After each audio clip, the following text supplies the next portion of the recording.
It was the most powerful political idea in history. A new faith for a skeptical age. It promised a world of harmony and abundance, if only property was shared by all and distributed equally. The idea was called socialism, and it spread farther and faster than any religion in history. Then, in almost the blink of an eye, it all collapsed. What happened? In this series, we trace the rise and fall of an idea that changed the world, an idea that promised a heaven right here on Earth.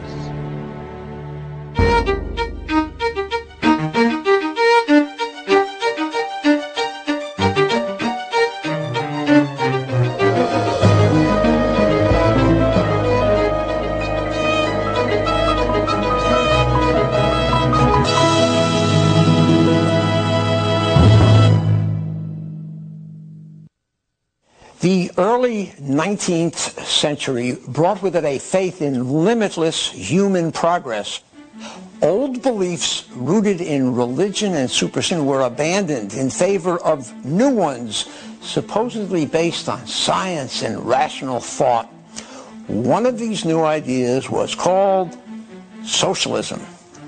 Hello, I'm Ben Wattenberg. Welcome to Heaven on Earth, a think tank special.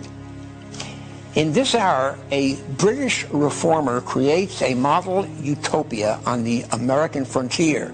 Soon, two German philosophers recast the idea as prophecy, arguing that socialism is the world's destiny. And as the 20th century begins, a Russian revolutionary sets out to fulfill the prophecy at any cost, including mass murder, while peaceful reformers across Europe and North America respond very differently to socialism's call. And so we begin in America. The United States is not yet 50 years old. Land in the West is plentiful, a magnet to new settlers and to new ideas. Indiana, 1825. A great experiment was unfolding on the banks of the Wabash River. It was called New Harmony, and it would be a community of equality, heralding a new way of life, and eventually a new kind of world. Its founder was a British industrialist named Robert Owen, and his followers would soon coin a name for his vision: socialism. When Robert Owen arrived in America, he was already famous for his progressive ideas. His cotton mill in New Lanark, Scotland, was the most heralded industrial enterprise of its day.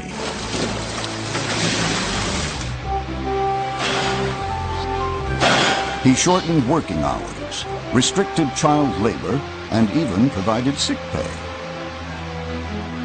And Owen not only cared about how his 2,000 employees worked, he cared about how they lived. Anyone who would live in his properties there at New Lanark had to live by his rules, and they were very specific. How often they had to put out their trash, how often they had to bathe, when people needed to be home at night, the fact that they couldn't be publicly drunk, they had to spend time with their families, those kinds of things. Education was a key part of Owen's reforms. Rather than putting his employees' children to work in the factory, he put them in school. He also created the first preschool in the United Kingdom. It was part of what he called the Institute for the Formation of Character. Owen was developing a theory of human nature that would remain one of the fundamental ideas of socialism. It would resurface again and again. He felt you could actually mold human character, and he in fact said it is of all truths the most important, that man's character is made for, not by himself. So he's an environmental determinist, and he believes that if you can begin virtually at birth and have this child in a superior environment, then you will, through education and liberation of this person's intellect and spirit, you will actually produce a perfect character. He called this the second coming of the truth. I think he really did believe he was the second Messiah, that he had come, unlike Jesus, who could only tell the truth in parables. Owen, on the other hand, could actually say the literal truth, because he had the science. People took Owen seriously. When he arrived in America in 1825, a joint session of Congress was convened to hear his ideas. Before an audience that included President James Monroe and President-elect John Quincy Adams, Owen announced he had purchased an entire village in Indiana. There, he would further the work begun at New Lanark. But this time, his community would be one of true equality.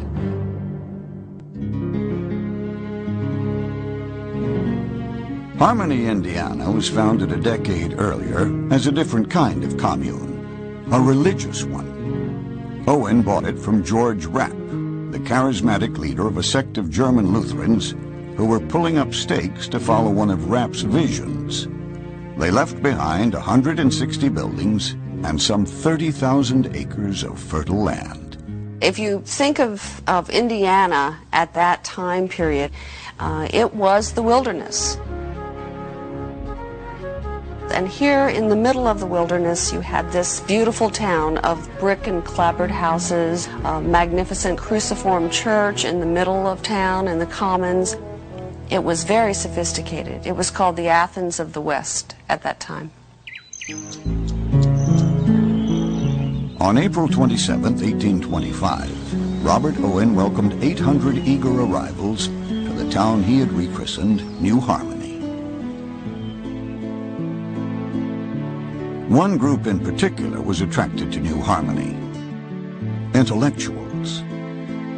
The village soon became a center of progressive thought and experiment. You had education at all levels, from infant to adult education. You had a newspaper being published. You had natural scientists out exploring the environs of New Harmony and beyond, creating natural science books to show people about the wonderful new species they're finding in the Midwest. You had people lecturing about equal rights for women. You had people lecturing about abolition. This was in 1827, 1828. To coincide with the 50th anniversary of the Declaration of Independence in July 1826, Owen issued what he saw as the next step in the liberation of humankind: the Declaration of Mental Independence. From here forward, he proclaimed, man was free from the trinity of evils responsible for all the world's misery and vice: traditional religion, conventional marriage, and private property. The last of these was key. The quest to do away with private property would animate socialism for the next 150 years. I think that Robert Owen arrived slowly at the conclusion that it was individual property and individual profit that was, in a sense, undermining the opportunities to create a new society. That inequalities in society were created by inequalities in the ownership of property and in the ownership of wealth and profit. Owen couldn't quite bring himself to turn over ownership of his property to the community, but people did get to live there for free. All goods were distributed at the village store. It was not the most efficient system. One New Harmony member named Paul Brown wrote that even salads were deposited in the store to be handed out. making 10,000 unnecessary steps and causing them to come to the tables in a wilted, deadened state. Before long, many members were losing their enthusiasm for the experiment. In the end, I think one of the problems in New Harmony was that it was a big group of idealists in one place, in a very isolated place. They spent a lot of time thinking about the ideal of the perfect community. Ultimately, you had a lot of thinkers and not enough doers. The work simply didn't get done. Before long, industries that had thrived under George Rapp's followers were either sputtering or out of business altogether. After 2 years, several reorganizations, and 7 different constitutions, Owen's great experiment collapsed. Owen had a very hard time acknowledging that there was a failure at New Harmony, and through a period of many months when everyone around him, including his sons, was saying things are falling apart, Owen was saying things are going great here. But eventually he couldn't keep up that pretense any longer because everyone was leaving. And so Owen found a kind of alibi, I think, in blaming the people who came to New Harmony as being poor human material for his experiment. Owen's son Robert Dale stayed at New Harmony after its collapse. He had a different assessment of his father's experiment. He wrote, "All cooperative schemes which provide equal remuneration to the skilled and industrious and the ignorant and idle must work their own downfall. For by this unjust plan, they must of necessity eliminate the valuable members and retain only the improvident, unskilled, and vicious."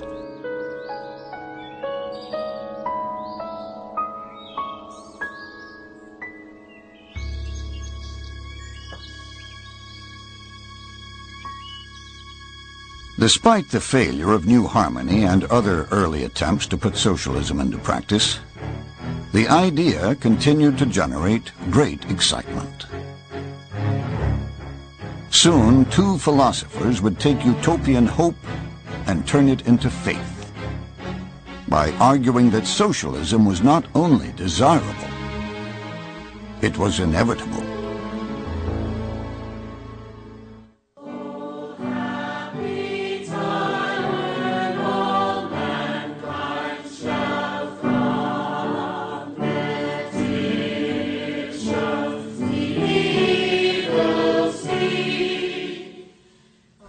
Back in England, Robert Owen and his followers were building gathering places for the socialist faithful. They called them halls of science. Each week, thousands of adherents of Owen's new moral world flocked there seeking inspiration.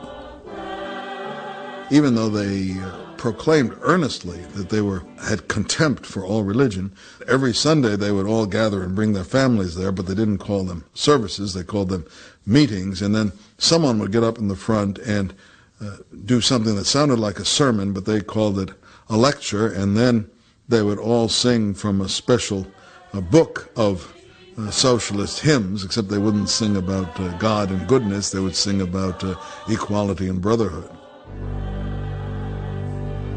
In 1843, the Manchester congregation included a 22-year-old German journalist and radical named Friedrich Engels. For a young man rebelling against the faith of his parents, the services held a great appeal. Engels was a bit of a rebel. I think he was the typical frat boy in many ways. He was very interested in the military, he was interested in sports, he loved pubs, he loved women. But he was also an intellectual. He was in many ways the kind of person you would immediately recognize as a leader and as somebody people would congregate around. Back in Germany, Engels had fallen in with a radical crowd. and his father was desperate to get him away from the bad influence of his friends. His father gets this idea that he should send Fred off to England, to Manchester, where the family business had a branch, and much to his relief, Fred agrees. Little does Dad know that Fred and his radical associates have come to the conclusion that the revolution is going to break out in England, and Fred is desperate to be there to be part of the action. Once in Manchester, Engels threw himself into writing what would become a famous study of the English working class during the Industrial Revolution.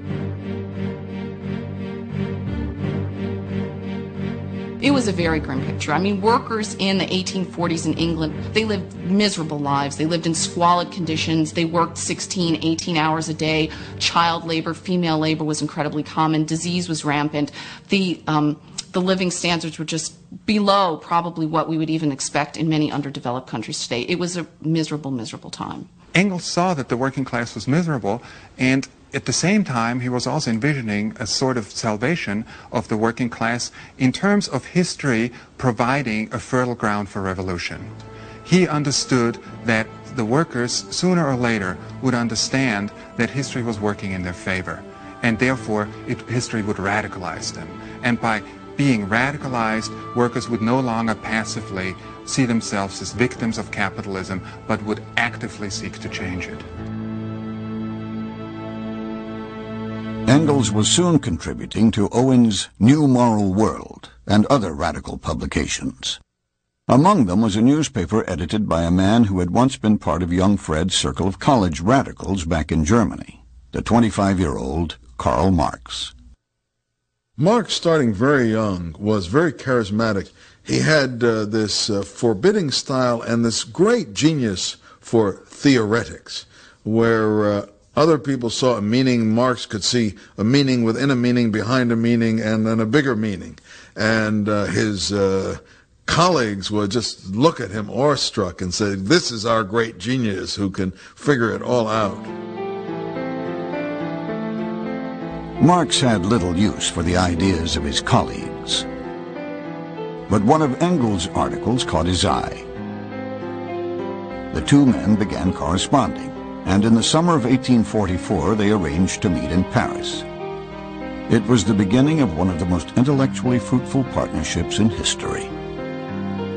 Marx was the prophet. His personality and his nature made him a flamboyant and charismatic figure, and Engels was very willing to defer to that. But Engels' early work and early research really provides much of the foundation upon which Marxism is later built. And Engels, of course, also supports Marx not only through his research, but financially and psychologically. And so without Engels, in any number of ways, Marxism would never have come to be.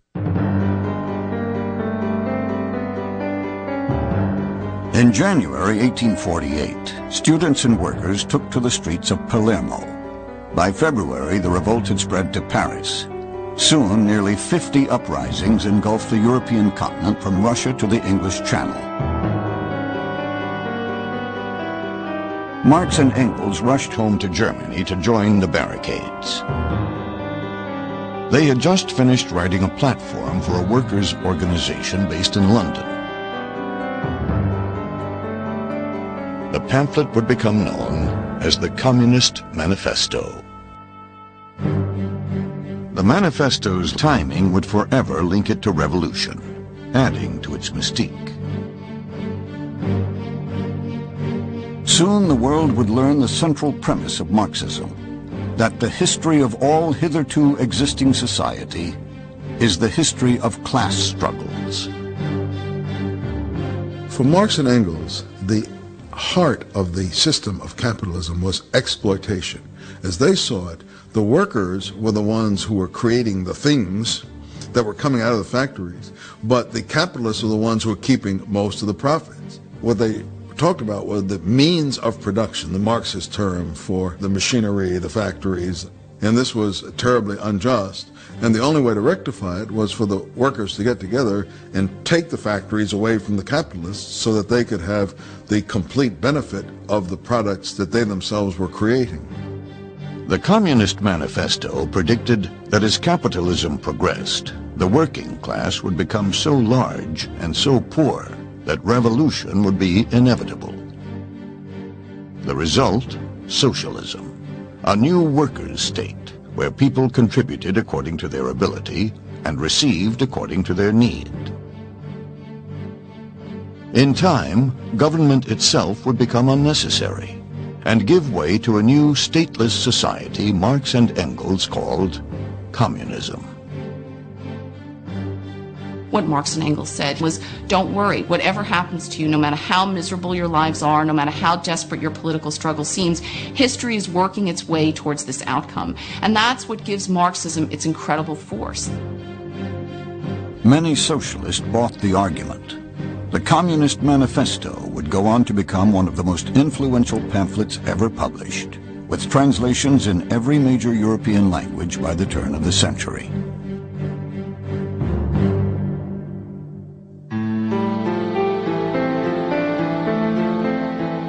But the manifesto was just a summary. Marx soon set to work on a volume that would lay out a comprehensive theory of socialism. In 1851, Marx wrote to Engels that he hoped to finish it in 5 weeks. But 5 weeks grew into 5 years, and then another and another 5. All the while, Marx depended almost entirely on Engels for financial support.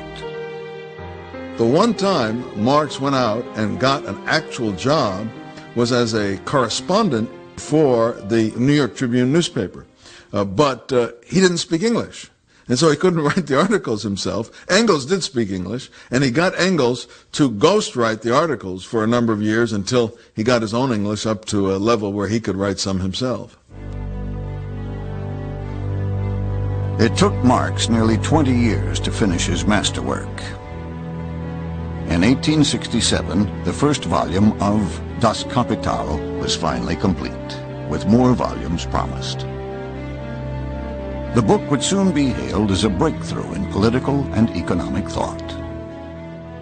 In the scientific tenor of the time, after all, we have to understand that we're talking about the 19th century here, Marx had accomplished, at least in the mind of many socialists, what Darwin had accomplished for biology. He had laid bare the development of economic laws that were at work in capitalism. And in that sense, he had revealed the motor of history, economic development.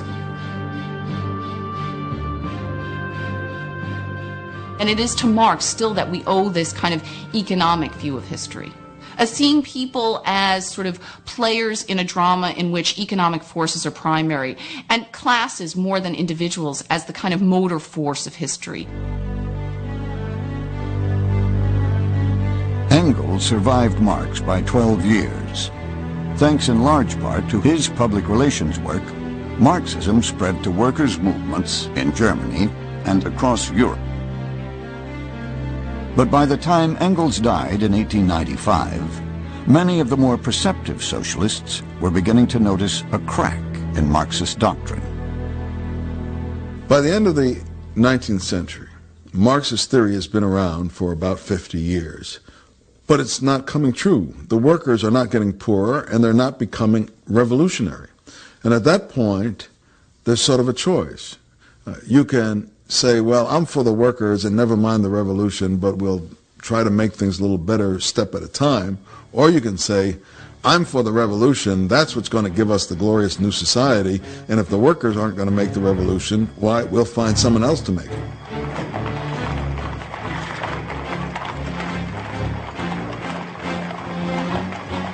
As the 19th century drew to a close, 2 very different men would step up to make the case for each of these options.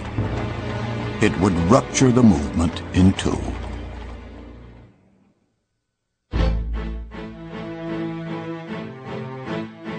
The rapid rise of socialism in Germany frightened the country's rulers. In 1878, Chancellor Otto von Bismarck outlawed all socialist activities, driving many members of the Social Democratic Party into exile.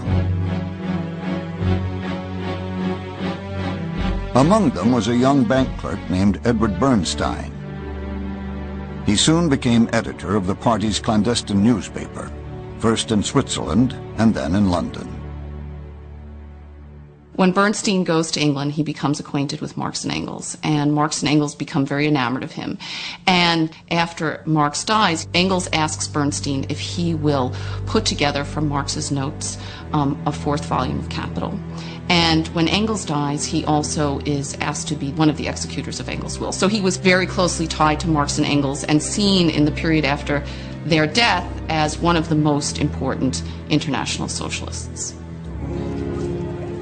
But Bernstein lived in a very different era from that of his mentors. Standards of living were changing, just not in the way Karl Marx had predicted. It wasn't long before Bernstein began to question his Marxist faith.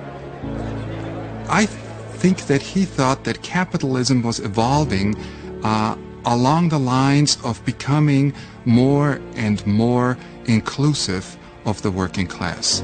And he had some empirical evidence that showed that the working class was not getting poorer, and it showed that therefore the Marxist vision, somehow something was wrong with it. Bernstein decided he had to face his doubts. "I said to myself," he wrote, "this cannot go on. It is idle to try to reconcile the irreconcilable. What is necessary is to become clear just where Marx is right and where he is wrong." Bernstein's critique became known as revisionism, and it stirred up an urgent debate among socialists around the world. Bernstein said that what usually is understood to be the final goal of socialism is nothing to me. The movement is everything. That really caused consternation in the party, because people thought that Bernstein had given up the great goal, and the great goal of socialism, as we know, of course, was the breakdown of capitalism, and Bernstein was no longer interested in, or did no longer believe in, the breakdown of capitalism. And if that's the case, then Bernstein actually was no longer a Marxist socialist, and if that's the case, it's as though the Pope in Rome was no longer a Catholic.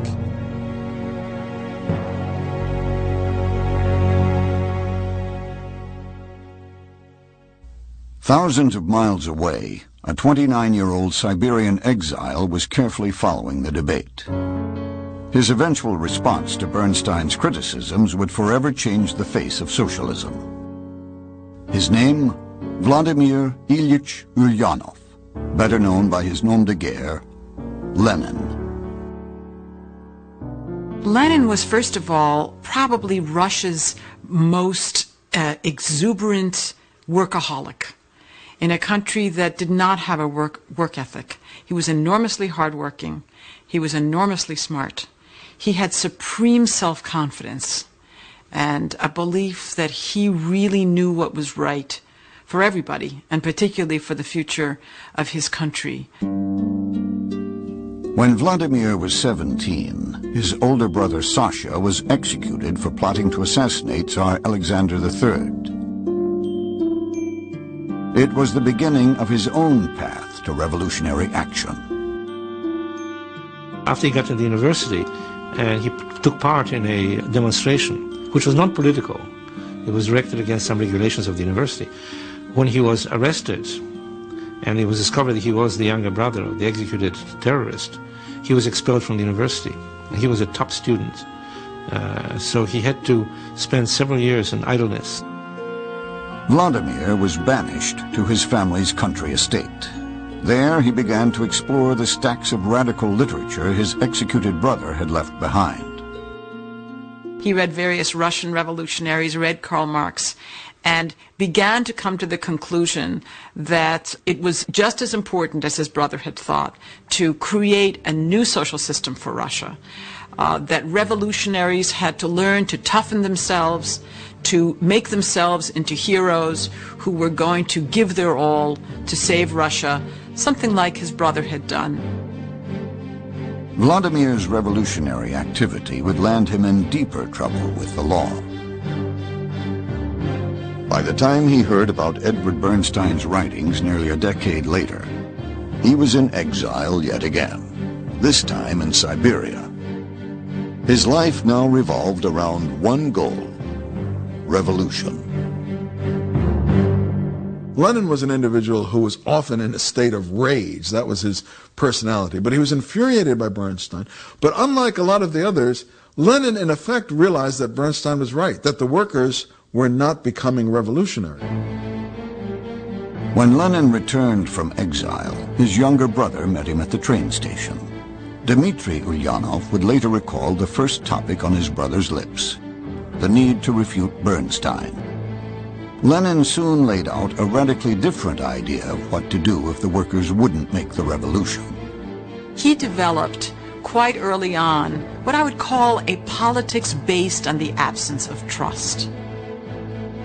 So if you can't then trust the workers to make a revolution, whom can you trust? And Lenin said the only people you can trust are full-time professional revolutionaries like himself, who will make a revolution in the name of the people.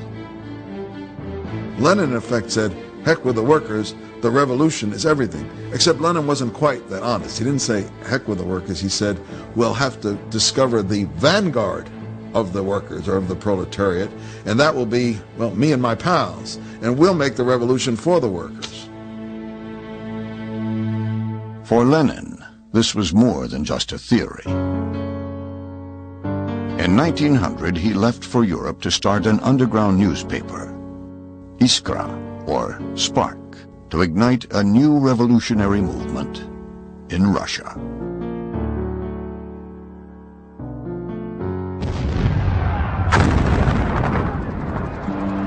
In the summer of 1914, 50 years of peace in Europe came to a bloody end. Soon the entire continent was mired in the fiercest conflict the world had yet seen. The Great War hit Russia particularly hard. There was breakdown of transport. There was inflation. And in the northern cities, particularly the capital city of St. Petersburg, or Petrograd as it was then called, there were great shortages of food and fuel. So the winter was very, very harsh. By early 1917, the ground was crumbling beneath the Tsarist regime. As Russian troops battled Germany in the west, strikes and protests spread across the country. Then, in Petrograd, a group of soldiers mutinied. It was the beginning of what became known as the February Revolution. To prevent a similar uprising on the front, the Tsar abdicated the throne. Power fell into the hands of a liberal provisional government. There was a kind of chaos and anarchy that grew very quickly in Russia after the February Revolution, after the emperor had abdicated. Land was being seized by peasants. Villages were declaring their independence and sewing their own flags. And you have the idea that whatever the bonds, the glue that will hold a society together, fear, loyalty, tradition, it somehow melted away and evaporated, with Russia crumbling into the smallest parts. Many Russian socialists welcomed the new liberal government, but not Lenin. He had lived in exile in Europe for most of the past 15 years, sometimes traveling in disguise. All the while, he had worked to strengthen and arm a new party in Russia, the Bolsheviks, even ordering bank robberies and extortion to finance party activities. Now he saw the chance he had been waiting for. On October 25th, 1917, the Bolsheviks struck.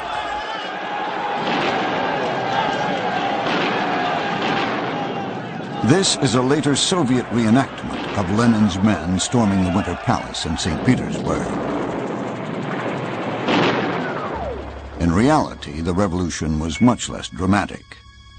The provisional government yielded with little bloodshed. Many didn't expect the new regime to hold on to power any longer than the provisional government had. When Lenin and the Bolsheviks seized power, they really were a tiny minority.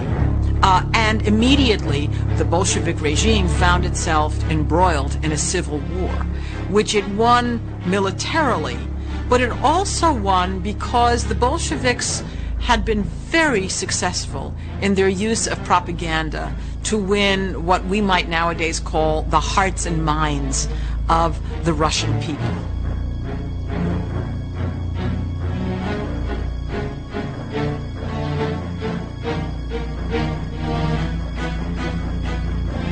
Through posters, leaflets, and speeches, Lenin tried to convince Russians of just who were the enemies of the people and who were their saviors. But Lenin didn't stop with propaganda. The enemies of the people were marked for retribution, including priests, rich peasants, and political opponents. Lenin began with Nicholas II, the last Tsar to reign over Russia.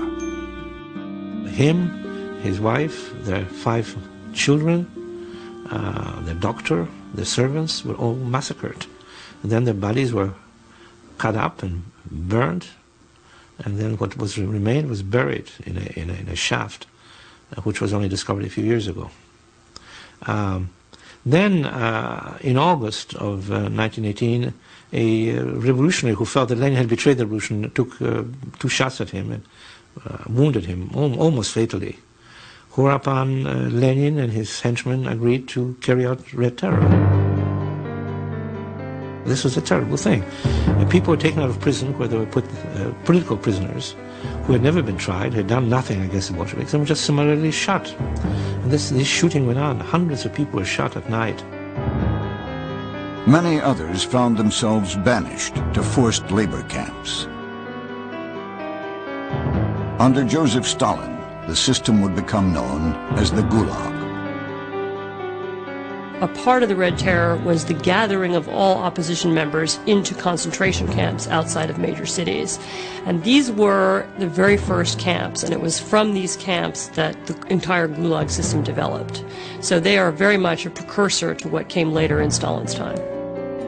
The Tsar had been reviled as a tyrant for executing a handful of violent radicals. Under Lenin and his followers, millions would die at the hands of the state. It's difficult to calculate how many people came to die under Lenin's system and then Stalin's system because there were so many different ways to die. There were people who died in camps. There were people who died because they were machine gunned down in the woods. There were people who died because they were deported. There were people who died in artificial famines. When you begin to put the numbers together, you get numbers, statistics in the tens of millions. Lenin, in general, had no sympathy for human beings such as they were. He believed, as did others, that through education and legislation you can make people not want to own things. You create new human beings. So the existing human race was so rotten that killing them was actually progressive. Amidst terror and war, Lenin was building a system of government unlike any seen before. Along with the old regime, Russia's capitalist industries, the banks, and the church were all completely destroyed. Replacing them all was a single institution, the party. Most of the Bolsheviks had no experience in business or administration, yet they drew up a plan to manage a country with the world's 5th largest economy and its 3rd largest population. The results were a far cry from heaven on earth. By 1920, in some ways you can say that civil society and civilization had stopped. There was massive famine. The industry had broken down, the railroads stopped working, the economy had fallen apart, and people were really reverting to the most primitive kind of bartering. Massive loss of life. It was a nightmare. By now, Russia was officially known as the Union of Soviet Socialist Republics. The Bolsheviks called themselves communists. That term had long been interchangeable with socialism, but it took on a very new meaning as Lenin broke all ties with the rest of the world's socialists and formed a new international movement. He had big plans for his revolution. Lenin said more than once that he never believed that the revolution could be confined to Russia. No, the revolution had to spread. It had to spread to the industrial countries of the West. First of all, Germany, Great Britain, ultimately the United States, and so on.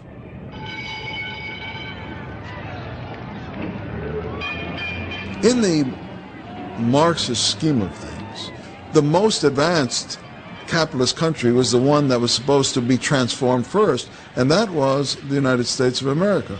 But ironically, socialism never gained the popularity in America that it gained in almost all other countries, basically because its main constituency, or supposed constituency, the working class, the labor unions, simply didn't accept it. They wrestled with it for a while and then rejected it. In America, the split between trade unions and socialists goes all the way back to the very beginnings of the organized labor movement in the late 19th century. Spurred by Marx and Engels, workers' movements across Europe were gaining strength, and most were embracing socialism as their guiding philosophy. In America, too, workers were organizing, but they would choose a very different path. Led by a straight-talking cigar maker named Samuel Gompers.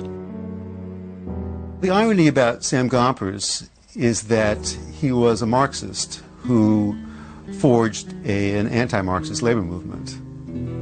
Gompers was born in a poor family in London and moved to the United States in his teens, becomes a skilled cigar maker. And all this time, he is a socialist. He's reading Marx, he's reading Engels, he's reading other classics of European socialism. And he believes that the best way to organize workers to demand their emancipation, the best way to achieve socialism is by making the trade unions themselves stronger. Gompers rejected the idea that workers needed radical intellectuals to help them achieve their goals. I saw that betterment for working men must come primarily through working men, he wrote. I saw the danger of entangling alliances with intellectuals who did not understand that to experiment with the labor movement was to experiment with human life. Gompers and his allies favored something called pure and simple unionism. It meant using strikes and boycotts to fight for better pay and benefits rather than taking political action to create a whole new system. In 1886, Gompers helped found the American Federation of Labor, uniting individual unions across the country. As the AFL's first president, his salary would be less than he earned rolling cigars. Gompers' leadership of American workers would be challenged by socialists within and without the AFL. In 1901, some of these socialists came together to form the Socialist Party of America. At the party's helm was a rival labor leader, a railway man named Eugene V. Debs. Debs is a fascinating figure because he's one of these perennial candidates who runs for president 5 times as a Socialist Party candidate. He achieves at most 6% of the vote, which he gets in 1912. But he's an enormously popular, charismatic figure, much more than Gompers ever was. Originally, Gompers had hoped he and Debs would work together, but he ended up calling Debs the apostle of failure. He was involved with the Western Labor Union, then the American Labor Union, then the IWW, and Gompers felt any attempt to organize a rival trade union was, in effect, doing the employer's job to weaken the union. You then had union fighting union. By 1903, the American Federation of Labor represented more than 1.5 million union members and was becoming a force to be reckoned with in American life. At that year's AFL convention, Gompers forever parted ways with his old allies. "I want to tell you socialists," he said, "I have kept close watch upon your doctrines for 30 years, have been closely associated with many of you. And I want to say that I am entirely at variance with your philosophy. Economically, you are unsound. Socially, you are wrong. Industrially, you are an impossibility."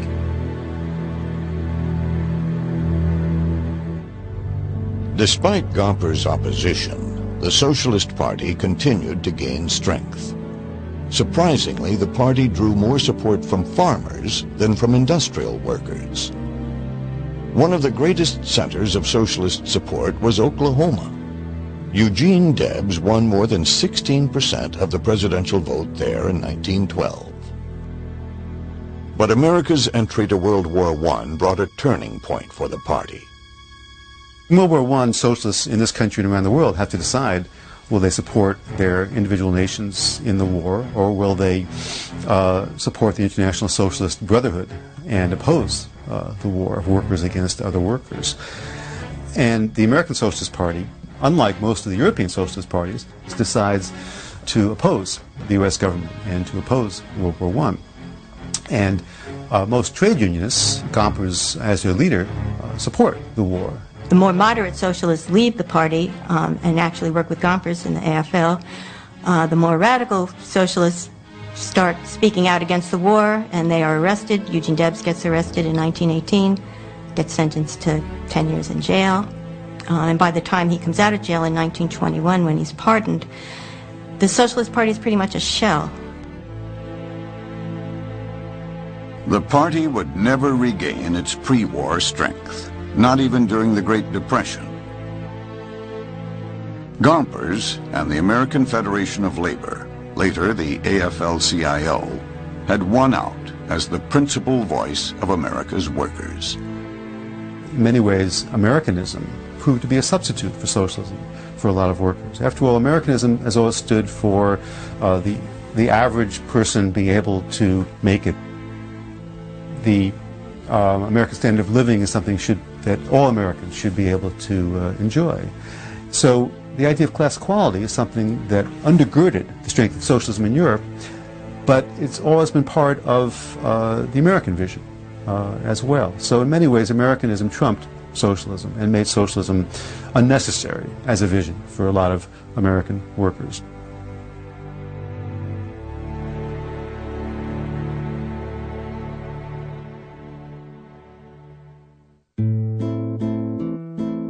But socialism would yet find life in North America.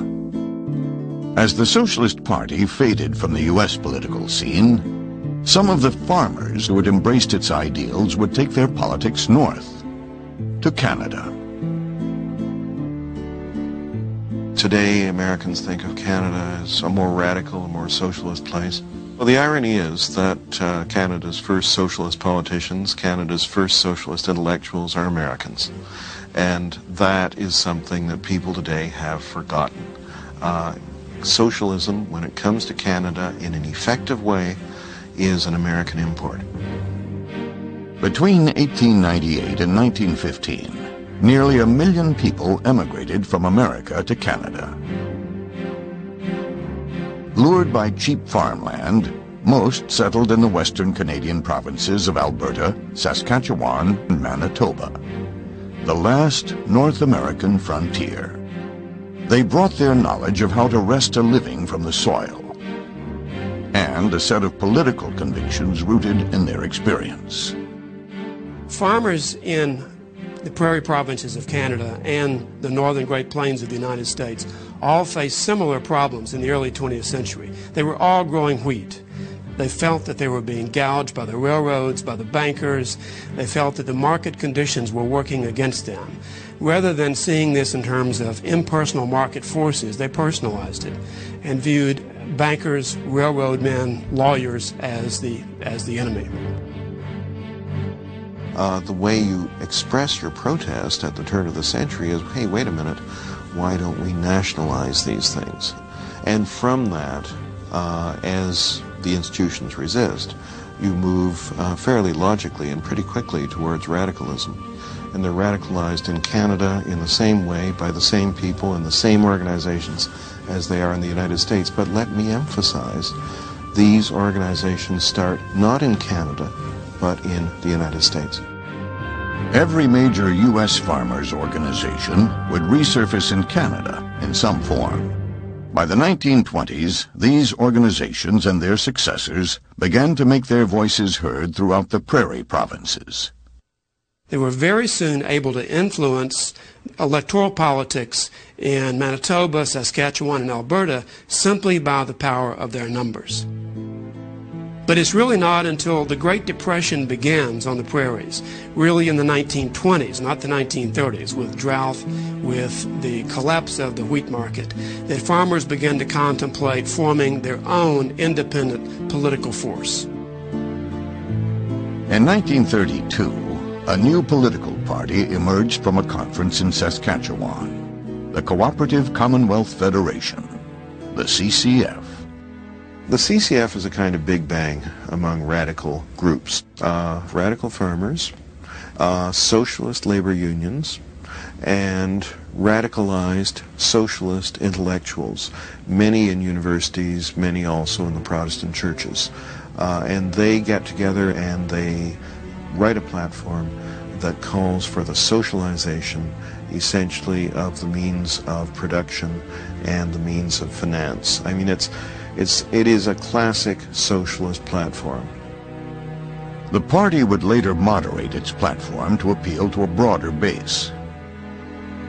In 1944, the CCF swept the provincial elections in Saskatchewan, becoming the first socialist government in North America, and leaving a lasting imprint on Canadian politics. Well, the CCF stayed in power in Saskatchewan until 1964. And one of its last acts was to bring in a socialized medicine scheme for the province of Saskatchewan, which they imposed in the early 1960s and which had such tremendous appeal that it actually pushed Canadian politics in that direction later in the 1960s. The CCF's ideas were adopted by the governing Liberal Party of Canada, and the Liberals were the ones who finally brought in national Medicare in Canada. Socialism found more of a following in Canada than in the United States. In 1961, the CCF became the new Democratic Party. It is still largely socialist in its convictions and still a force in Canadian politics. In America, some of the ideas championed by socialists also found their way into the mainstream. Ideas like unemployment insurance, Social Security, and the 8-hour workday. But socialism itself never took root. Be sure to join us for the second episode of Heaven on Earth, The Rise and Fall of Socialism. For Think Tank, I'm Ben Wattenberg. To learn more about Heaven on Earth, The Rise and Fall of Socialism, visit us online at pbs.org. You'll find complete interviews and more about the people and events that shape socialism around the world. Next time on Heaven on Earth. From China to Britain to Israel to Africa, a new generation of leaders brings to life radically diverse visions as socialism comes to power around the globe. The complete 3-hour program of Heaven on Earth is available on DVD or as a companion book. To order by mail, write to the address on your screen or call 202-530-2550.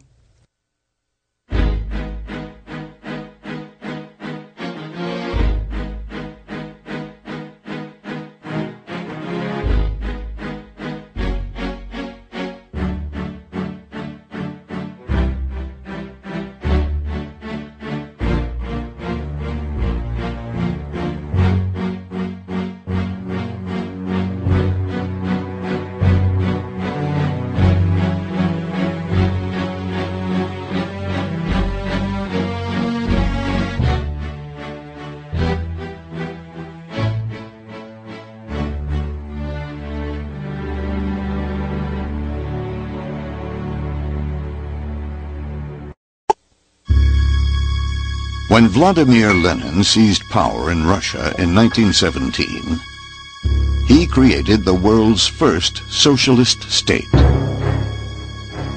But other socialists said that Lenin's dictatorship wasn't true socialism at all.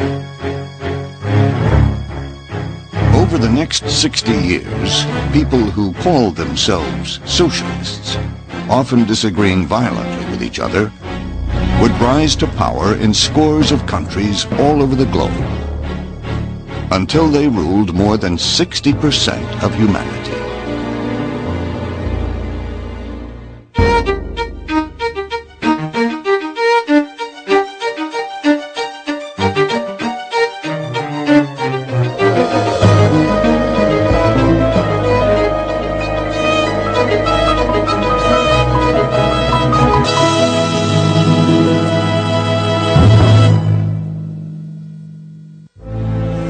Seen the future, and it works.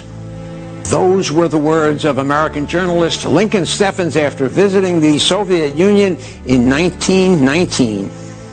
Even though the Bolshevik Revolution frightened people around the world, for many it seemed to validate Karl Marx's prophecy that socialism's triumph was inevitable. Hello, I'm Ben Wattenberg. Welcome to the second episode of Heaven on Earth, a think tank special. In this hour, the communist revolution spreads to China. Democratic socialism comes to Europe, and socialism emerges as a new path to economic growth in the third world. But as socialism in its many forms continues to spread, it brings with it disappointment and despair. Nowhere does the reality live up to the ideal. And so we begin in the new Soviet Union, that is the Union of Soviet Socialist Republics. Vladimir Lenin died of a brain hemorrhage in January 1924. He was only 53 years old. But in his relatively short life, he had laid out a path to power for revolutionaries around the world. What Lenin did electrified, excited, inspired, terrified different people all over the world, depending on their frame of mind. And one of the more curious things it did was it gave birth to fascism. Lenin had showed that you could take Marxist doctrine and sort of twist it all around. And there was Mussolini in Italy, and he says he too is a revolutionary. For him, like for Lenin, making the revolution is the main thing. And he says, well, if we could throw out the proletariat and put in the vanguard of the proletariat, maybe we could throw out the proletariat and put in the nation instead. And all over Europe, there were groups of socialists who suddenly became nationalists.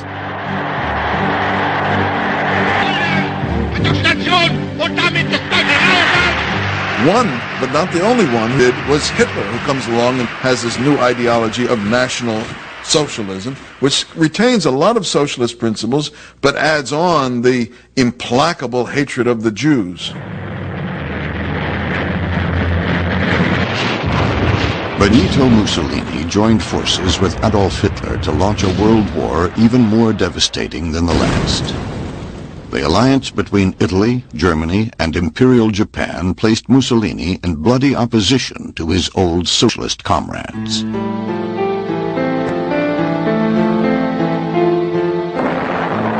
In the end, the grandiose ambitions of fascism went up in smoke. The world last glimpsed Mussolini's body strung up at an abandoned gas station in Milan. The very next day, Hitler shot himself. With the defeat of the Axis powers, the ideology of fascism collapsed. But the death of this strange offshoot only cleared the way for other branches of socialism to flourish. And the aftermath of World War II, communism spread like never before. The Soviet Union's military gains in World War II set stage for communist governments to take power in Eastern Europe and North Korea. But communism's biggest post-war conquest was yet to come. 4 years after the war's end, insurgent communist forces in China drove the pro-Western nationalist government off the mainland.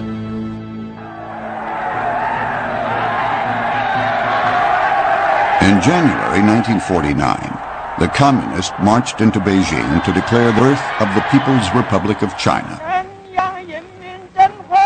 Their leader was a 55-year-old intellectual named Mao Zedong. Mao was a true revolutionary. He did not believe in normalcy. He did not believe in routine. He disliked bureaucracy. What he did was to mobilize millions of peasants to join the communist revolution. Mao gave the Chinese people what came to be called the Iron Rice Bowl, a promise of lifelong economic security.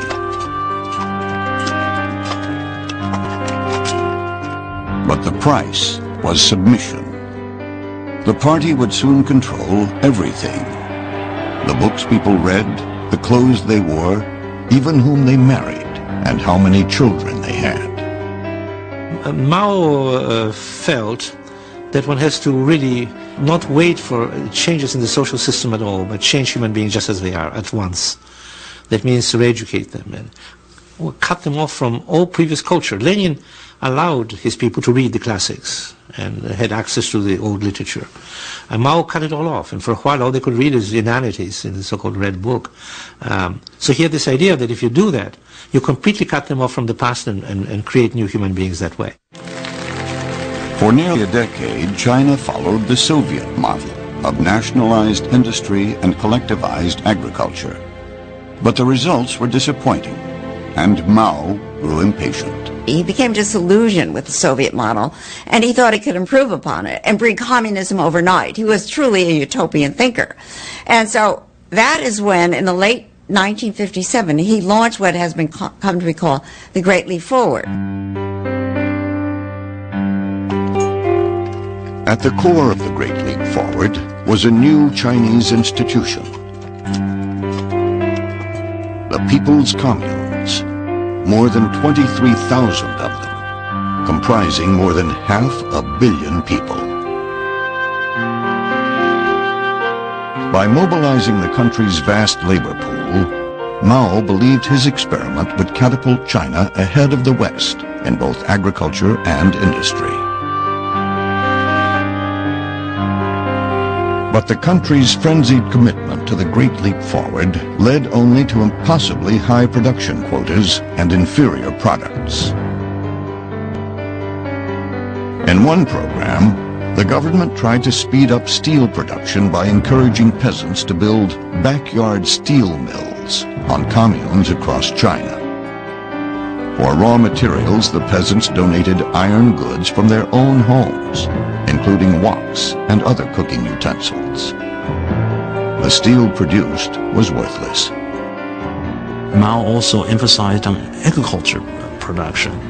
One way he thought speeding up the agriculture growth was to plant it more densely, and that's scientifically irrational, and that did not really increase the production.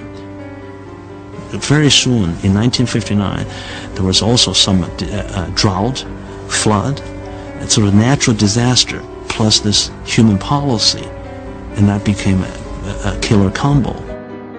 The peasants were forced to work long hours every day. They were totally exhausted by this. They weren't getting enough food to eat. They were literally, in some areas, starving. And it is estimated that this utopian idea led to the death of 30 to 40 million Chinese peasants. A century earlier, Karl Marx had dreamt of the final stage of socialism, a society of complete human fulfillment, where a person might hunt in the morning, fish in the afternoon, and write poetry in the evening. He called it communism. In Russia and China, the word had come to mean something very different. But communism was far from the only form of socialism to flourish after the war. In Western Europe and a few other places, a competing version was making new gains. It was called democratic socialism, or more often, social democracy. Its adherents were convinced that the true, humane, and democratic essence of socialism could still be reclaimed from impostors like fascism and communism. At the forefront of the movement was Britain's Labour Party, which challenged Winston Churchill in the first general election after Germany's surrender. We have shown that we can organize the resources of the country to win the war. We can do the same in peace. As Britain went to the polls, socialism's greatest hopes rode on the shoulders of Labour's unassuming leader, Clement Attlee.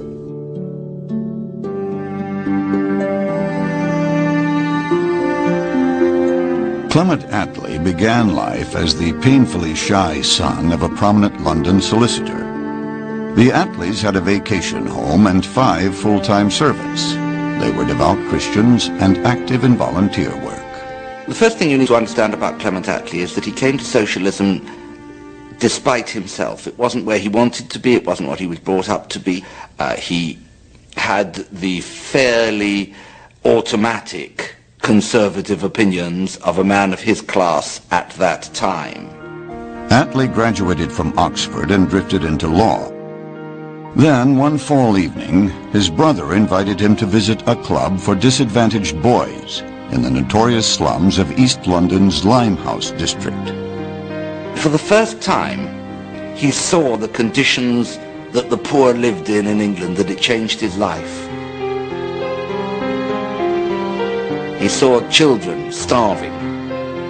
He saw huge families crammed into tiny, squalid little rooms with no furniture and no food and no heating. He saw the utter misery in which the poor lived and compared that to the way he had been brought up.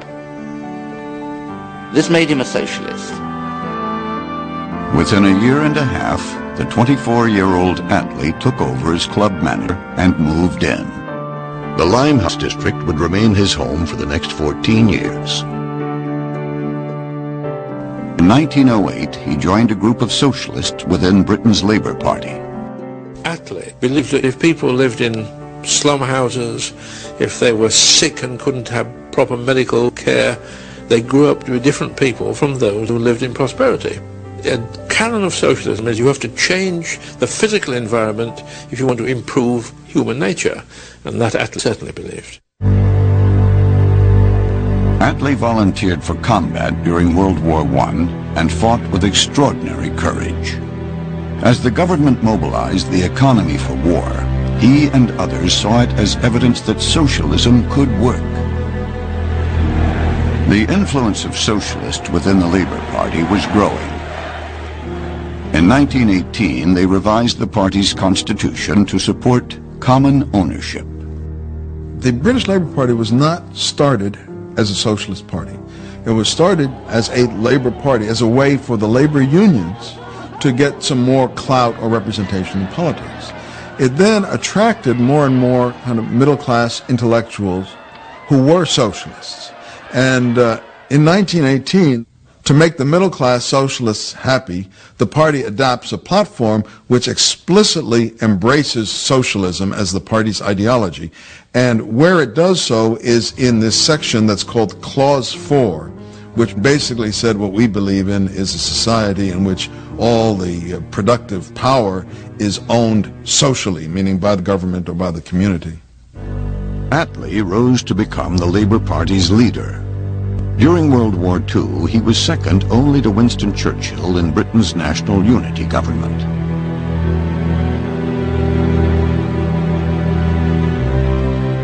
When the peace was finally won, much of Britain lay in ruins. In June 1945, the country held its first general election in nearly a decade. The choice was between Winston Churchill and Clement Attlee, two men who had joined together to fight the Germans, but now had different visions of how to rebuild Britain. Any British family, including the most devoted Labour family, if they'd been asked who they wanted round for supper, they would have chosen Winston Churchill rather than Clement Attlee any day. But Winston Churchill seems to stand for the old ways, for unemployment, for poverty, for no medical care, for an inadequate system of education. Attlee was a very much more withdrawn figure, very quietly spoken little man, with very little personal charisma. But what he stood for was what appealed to the British people. By noon on July 26, the results were becoming clear. Labour had won by a landslide. Never before have the electors shown clearly their desire that there should be in this country a Labour government carrying out Labour's full policy. Socialism had never before won so clear a mandate. The election was really fought on one issue, the welfare state. Attlee had a vision of a new Jerusalem, of a welfare state, of a city on a hill, of a society that would provide comprehensive national insurance. So this is a radical, reforming government which intends to transform British society. Alongside the social welfare system, the other cornerstone of Attlee's new policy was nationalization. Clause 4 was still enshrined in the party's constitution. Attlee now had his chance to bring common ownership to Britain.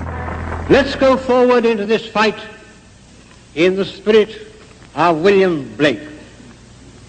I will not cease from mental fight, nor shall the sword sleep in my hand, till we have built Jerusalem in England's green and pleasant land.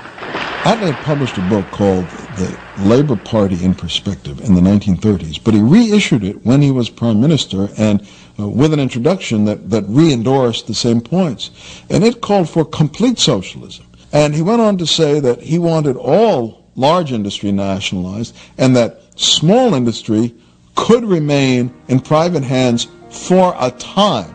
But his ultimate vision was a completely socialized economy.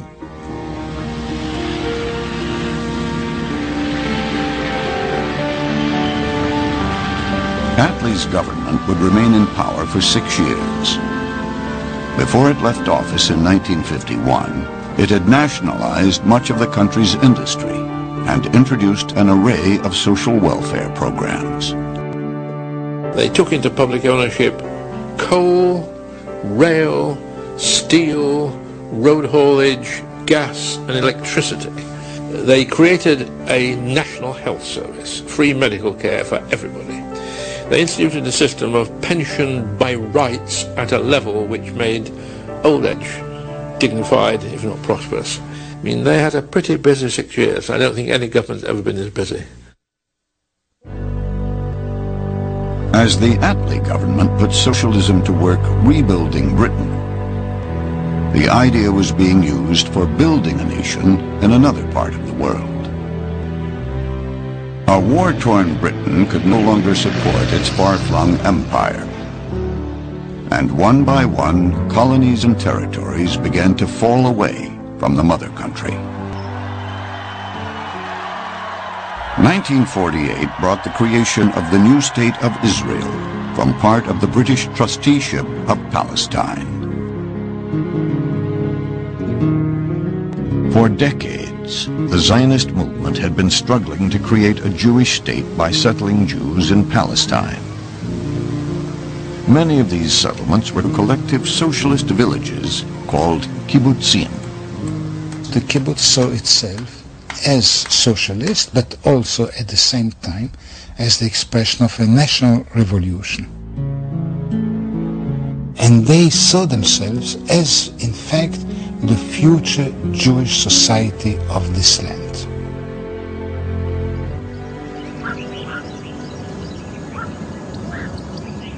Kibbutz Genasar is nestled along the western banks of the Sea of Galilee. It was founded in 1937 by a group of young socialists, and it soon became the base of the Palmach, the elite commando wing of the Jewish Defense Forces. We wanted to influence the country. That was the idea. We wanted to influence the country and stand for equality and all the things we believed in. Moshe Abbas came to Kibbutz Genosar in 1940, when he was just 20 years old. In those early years, the kibbutz did not have tents, so he slept on the grass. But for Moshe and others, the sacrifice was worth it.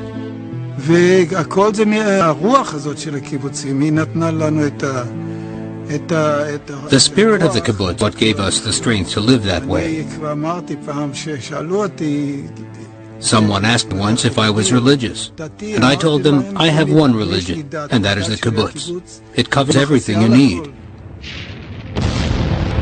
The War of Independence came in 1948, and the kibbutz-based Palmach forces spearheaded the Jewish victory. With the support of the new state of Israel, Genosar began to flourish. It built permanent homes, ran a profitable fishing operation, raised chickens, dairy cattle, and honeybees, and grew crops like bananas, mangoes, olives, and tomatoes.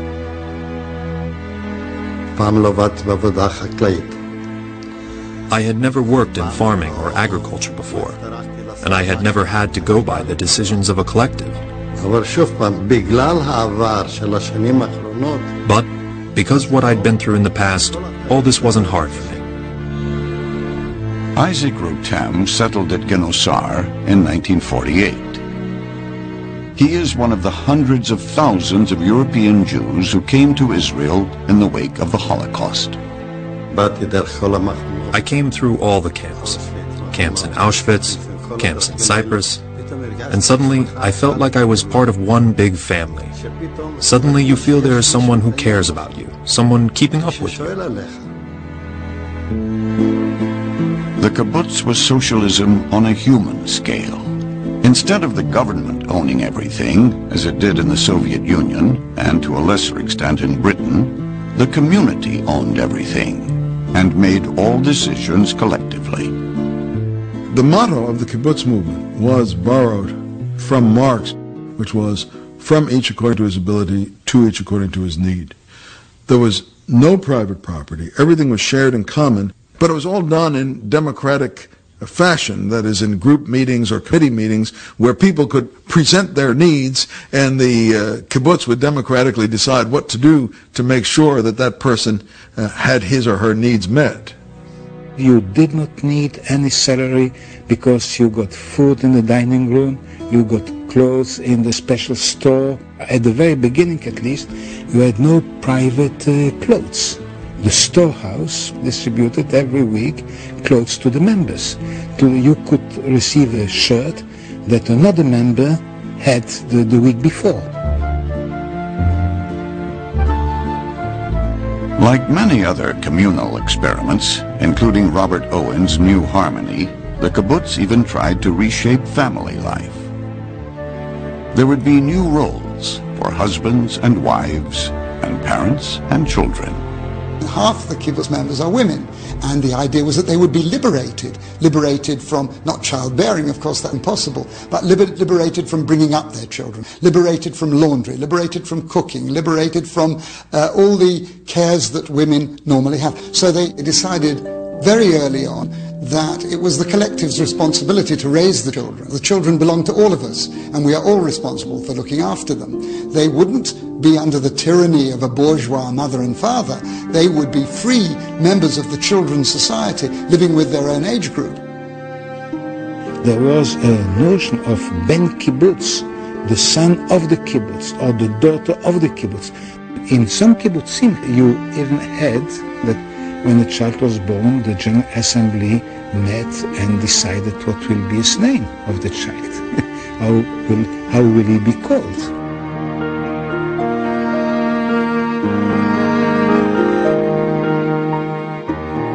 Genosar's membership would eventually swell to nearly 400 adults. The kibbutz movement would grow to include 270 kibbutzim, with some 130,000 members, about 5% of Israel's population, and play a leading role in the life of the new state. They marked out the border to start with, very much so, in the north, in the west, in the south, everywhere. Where there were kibbutzim, there was Israel. And they provided a major part of the agriculture. As time went on, they also produced a large amount of the industrial output. They contributed out of all proportion politically. The first two prime ministers were kibbutz members. The first cabinet of Israel, I think nearly half were kibbutz members. Army commanders, initially all the army and military commanders, these were kibbutz members. And I would go as far as to say that without the kibbutz, there wouldn't have been a state of Israel.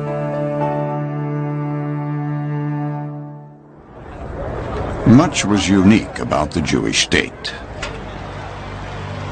But in choosing socialism as its strategy for development, Israel was part of a swelling tide.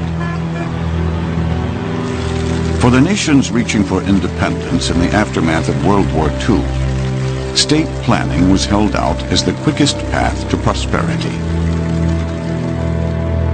60 nations in the developing world would eventually adopt some form of socialism. Most were in Africa. The country that became known as Tanzania would provide the world with a leader whose vision of socialism fused the ideas of the West with the traditions of Africa. His name was Julius Nyerere. Nyerere's father was a tribal chief in northwestern Tanganyika, as the British territory was then known.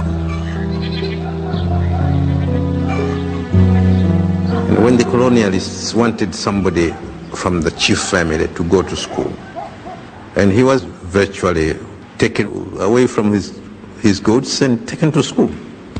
That was the beginning of Julius. By 1949, Nyerere had made it all the way to the University of Edinburgh in Scotland. At Edinburgh, he started studying with socialist teachers who talked about community property, and Nyerere said, "We've got community property, that's what we have in my tribe." And suddenly, it seemed as if the ways that he was used to, which he had always been told were very backward and sort of a source of shame, were actually corresponding very nicely to the most advanced social thought, that is, the ultimate society that people in Europe were looking forward to. When Nyerere returned to Tanganyika in 1952, colonial unrest had spread across the continent. To the north, Kenya was engulfed in the violent Mau Mau rebellion. Tanganyika was much quieter, but talk of independence was in the air. Nyerere took a job as a teacher, but he found his true calling in politics. He soon remade an old social club into his country's first political party. As the party attracted thousands of followers across the nation, Nyerere kept the title of his old profession, Mwalimu, Swahili for teacher.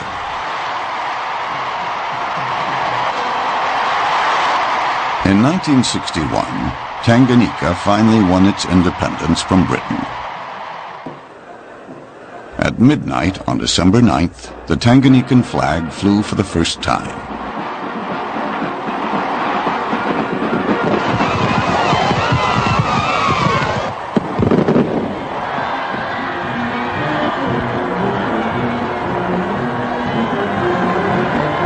The next year, the country swore in Julius Nyerere as its first president. He had been elected with more than 98% of the vote.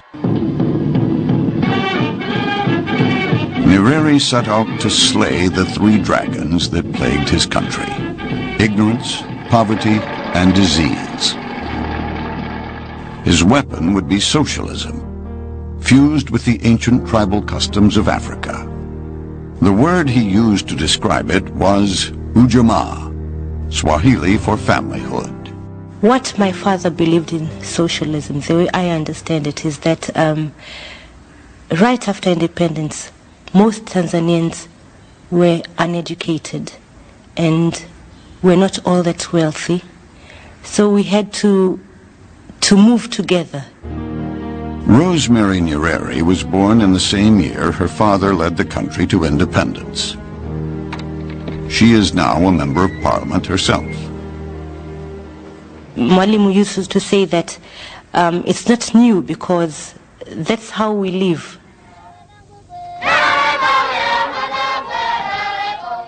You go to a typical Tanzanian village, a typical African village. We don't have these nuclear families, just the mother and the father and the children. We have lots of people living around. We help each other. So it's not really new. By 1967, Tanganyika had merged with the island of Zanzibar to become Tanzania. Nyerere had been advocating his brand of African socialism for more than 4 years, but he had not imposed it on the country. He now decided to write it into law. Nyerere laid out his roadmap to socialism in a speech that became known as the Arusha Declaration. This was a declaration, as it said, not just for Tanzania, but for all of Africa, and indeed other Africans did look upon it that way because it was the most complete, most ambitious attempt to create a kind of communist manifesto for Africa. Nyerere nationalized the banks and major industries, promising to give workers control of the means of production. And foreign investments would be turned away in the name of self-reliance. According to Nyerere, socialism would now pave the way to true independence. The declaration, when it came out, spelled out so many things, a certain kind of utopia.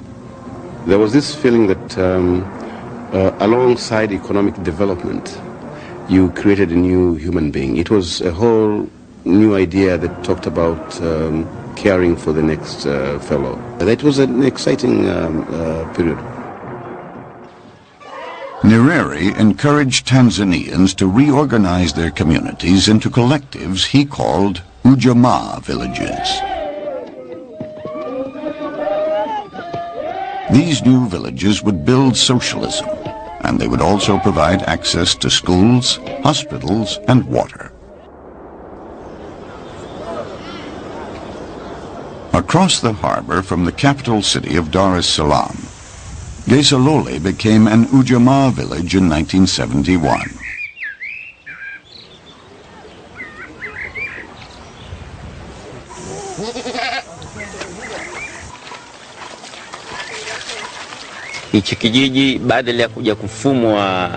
After Mwalimu Nyerere encouraged us to form Ujamaa villages, we were the first to respond and make our village an Ujamaa village.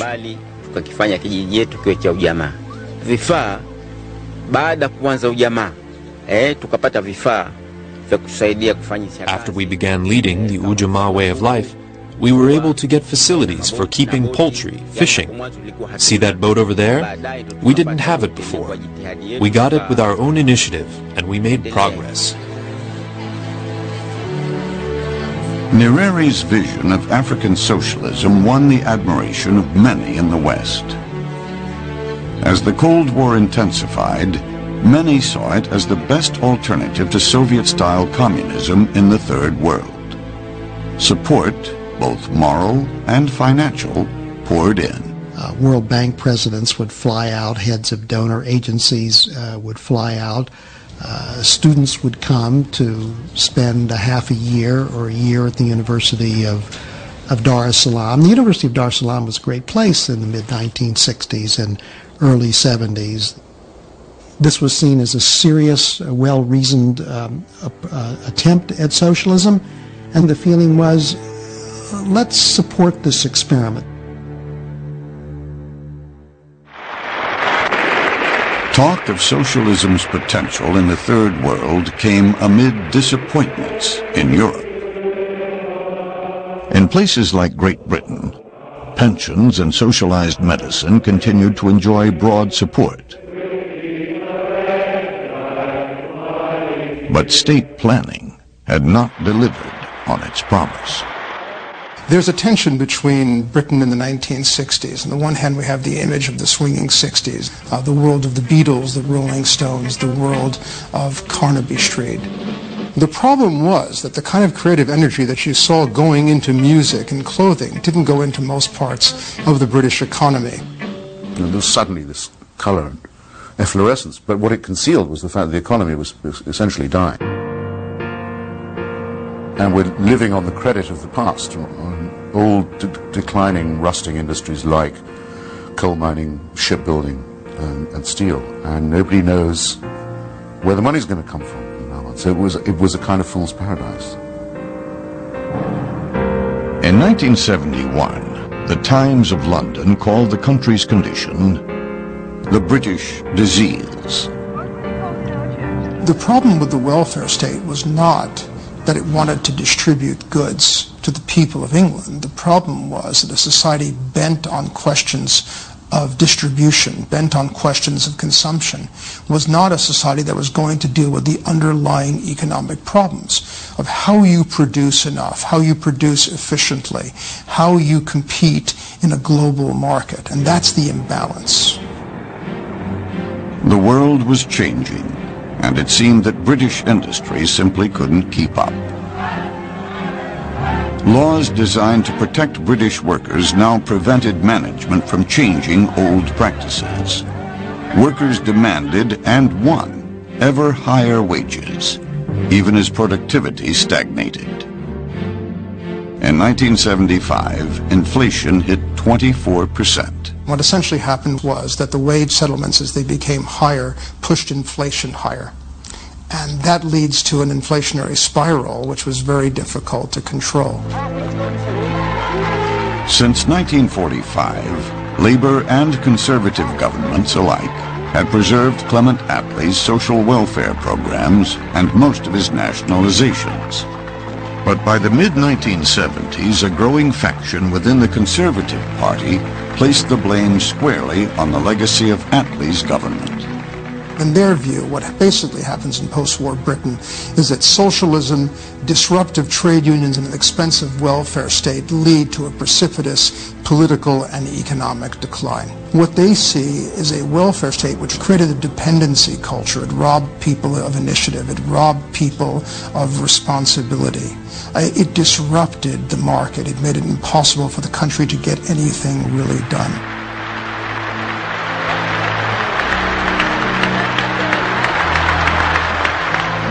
Among the most outspoken of these conservatives was the party's new leader, Margaret Thatcher. Madam Chairman, ladies and gentlemen, I presume this is to enable us to sweep Britain clean of socialism. Mrs. Thatcher, he just couldn't bear the idea that British decline should be taken for granted. She rejected that with her guts. She thought Britain should be great. Searching around for what was wrong, she decided that what the economy needed was a dynamic shakeout, was to make people self-reliant again, and above all to break the power of the trade union movement. In the summer of 1978, the Labour Party was in power and gearing up for a new general election. The Labour government felt that what they really needed was to have a year of very, very low inflation. So they imposed a norm on trade unions, or on all workers, of a 5% increase in wages. In December of that year, the first test of the norm came in a strike or a dispute at Ford Motor Company. And Ford settled for, I believe, about 16%, which was way above a 5% norm. At that moment, the floodgates opened, and all sorts of workers who had pent-up demands for higher wages essentially put those demands to government. Throughout December 1978 and January 1979, massive strikes shook the country. It would become known as the Winter of Discontent. Most of the striking workers were in the public sector, the nationalized services and industries, truck drivers, teachers, medical workers. There were stories of ambulance drivers saying things like, yes, we know some people will die if we don't deliver them to the hospital, but were going to strike anyway. There was a famous strike of grave diggers in Liverpool, which meant that the bodies piled up and were unburied. And there were similar strikes in other public services. Well, this kind of strike really massively erodes public support for strikes, for unions, and for a government that seems completely unable to do anything about it. In December 1978, the Labour government, despite lots of difficulties, still had a lead in the polls over Thatcher and the Conservatives. It was a tiny lead, it was 1 or 2%. By the end of February 1979, less than 3 months later, Thatcher was out in front with a 20% lead.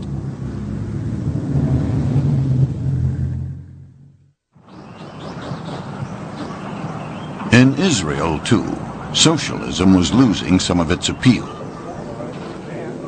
The founders of the kibbutz movement had believed that the communal way of life would embed itself ever more strongly over time.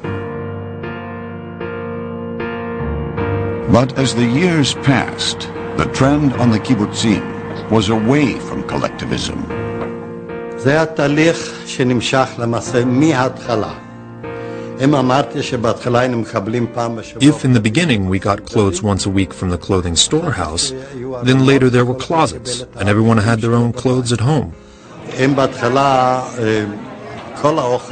If at first all the food was in the dining hall, then eventually everyone had an icebox.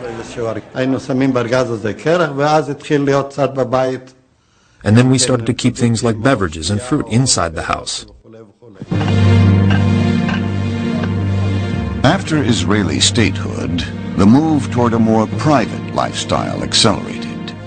Members began to receive small cash allowances to spend as they wished. The changes extended to families as well. The kibbutz children had lived and slept in a communal children's house. But by the early 1970s, some parents were beginning to have second thoughts. The communal sleeping, this sounded very nice, but it was enormously frustrating for parents, particularly for mothers, who really felt they weren't getting enough of their children. They weren't being with them enough. They weren't seeing them enough. They weren't being able to give them enough love. The children's houses slowly began to empty. Many of the kibbutzim took out loans to pay for adding on children's rooms to their parents' homes. In the midst of such internal change, the kibbutzim suffered a major blow from without. In May 1977, Menachem Begin carried a conservative government into power for the first time in Israel's history. The old Labour government was out, and with it went the subsidies, tax breaks, and contracts it had bestowed on the kibbutzim.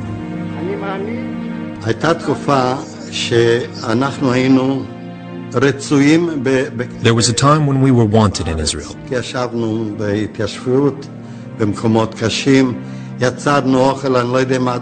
Because we lived in the problematic areas. We produced the food. We were the heroes of this country.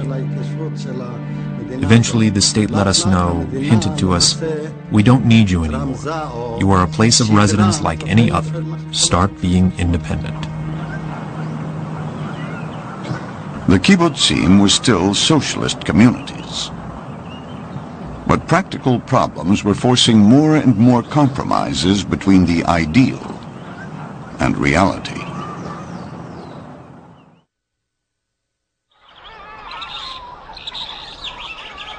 Tanzania brought far greater disappointments. It was beginning to seem that Julius Nyereri's version of socialism was not as democratic as his supporters had hoped. In 1965, 3 years after he was elected president, he amended the country's constitution to ban all political parties but his own. Nyerere was asked whether a one-party system included safeguards against the abuse of power. To some extent there are safeguards, but I have sufficient power under the Constitution to be a dictator. This is the dilemma of this movement. Sometimes you build the leader to the extent At the end, when you think you have become free, the fellow has become so powerful you don't know what to do with him. Nyerere was looking away from the West for a model of socialism more suited to a poor country like Tanzania.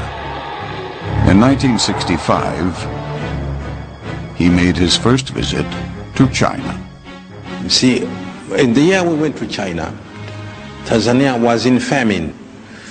And by that time we were only 15 million people. We went to China with 1 billion and everybody had a full stomach. 1 billion, think of it. They were making their own rails and they were engineers, building their own houses, building their own roads. You see. And here we couldn't even make a bridge. China began to take a special interest in Tanzania's development. It would eventually contribute more than $2 billion in economic aid, more than it gave to any other country. As the friendship between the two countries deepened, Nyerere's vision of socialism seemed to veer more and more toward the Chinese model. And life in Tanzania began to revolve increasingly around Nyerere's single party. After the one-party system was implemented, the country became more and more authoritarian. Party Youth Wing, for example, was established that would go around sort of imitating the Red Guards in China. The major newspapers were a party paper. The broadcast media was entirely under government control. The independent trade union movement was absorbed into the ruling party. Virtually all independent association life was either suppressed or brought under the control of the party.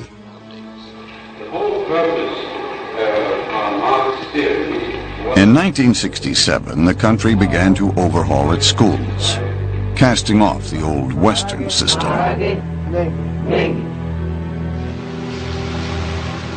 Students would now learn practical trade skills and socialist ideology. Practical education in science, physics, chemistry, and biology ceased. And they say this is now triumph, but as for us, it was the end of everything.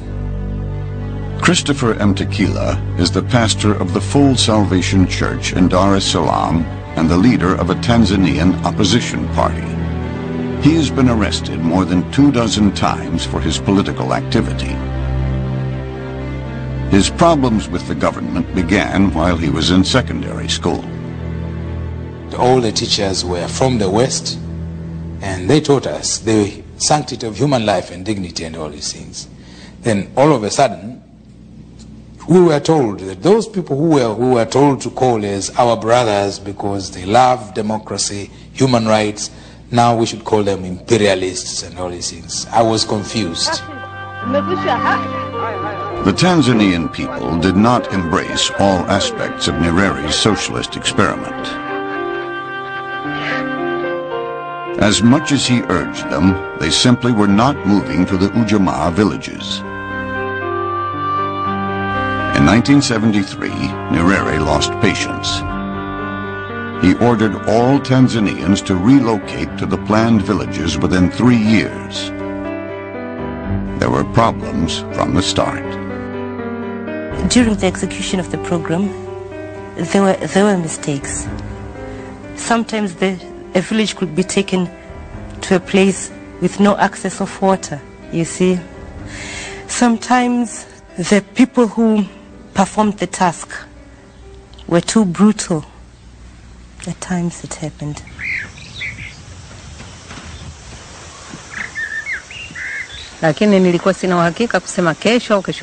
We were taken by surprise when the trucks came to relocate us.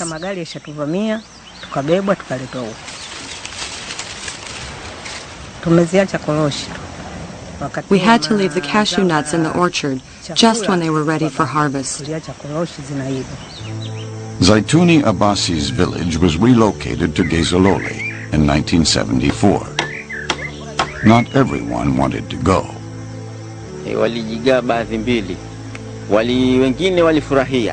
Some of them were happy to come here and are with us through to this day. But others tried to escape and run away. That's why that place over there is called the mango tree of the militia.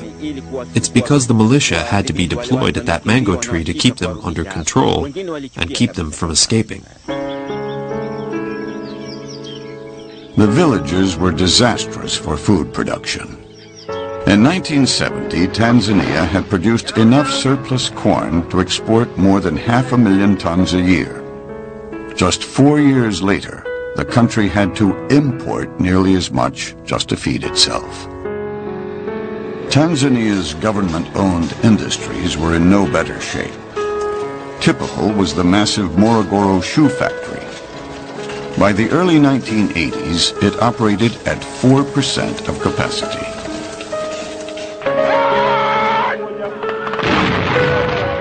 Conflict on Tanzania's border with Uganda and an international oil crisis struck a further blow to the economy. After the war, things got tough. There was a shortage of a lot of things. I remember personally walking to Kenya to come back with toothpaste, bathing soap, and things like that. There was also a shortage of food. There had been a famine. So things were bad. Things were bad.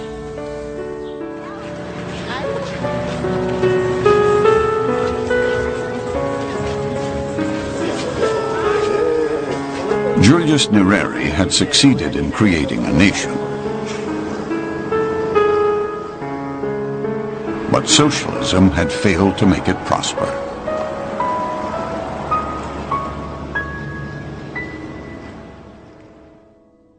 For many in the West, mostly on the left side of the political spectrum, Third World socialism seemed an antidote to Soviet-style communism. But nations that took this path, like Tanzania, did not leap forward. In contrast, those that embraced private ownership and foreign trade, like Taiwan, South Korea, Hong Kong, and Singapore, boomed. These so-called little tigers provided a vivid rebuttal to socialist rhetoric. Be sure to join us again for the concluding episode of Heaven on Earth, the rise and fall of socialism. For Think Tank, I'm Ben Wattenberg. To learn more about Heaven on Earth, the rise and fall of socialism, visit us online at pbs.org. You'll find complete interviews and more about the people and events that shape socialism around the world.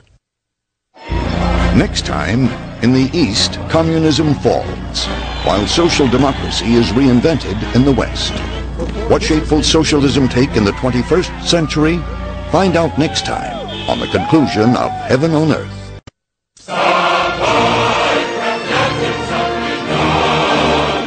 By the late 1970s, roughly 60% of the world's population found itself under socialist governments of one kind or another. Communists ruled China, Russia, Eastern Europe, and much of Asia. Third World socialist governments controlled 3 nations in the Middle East and Africa. Social democratic parties held majorities in much of Western Europe. Even with all its problems, socialism was still in power.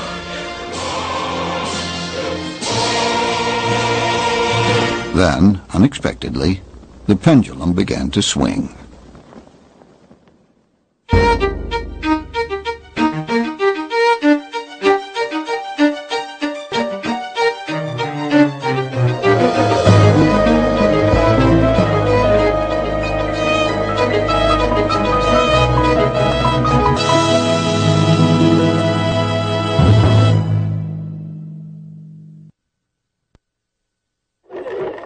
In 1968, the influential American sociologist Michael Harrington could convincingly write these words: most of the people around the world call the name of their dream socialism. Despite all the carnage wrought in its name, the idea of socialism somehow retained great power over the human imagination. But even then, socialism's grip on power was coming to an end. Hello, I'm Ben Wattenberg. Welcome to the concluding episode of Heaven on Earth, a think tank special. In this hour, the two great communist powers move away from socialism with momentous consequences.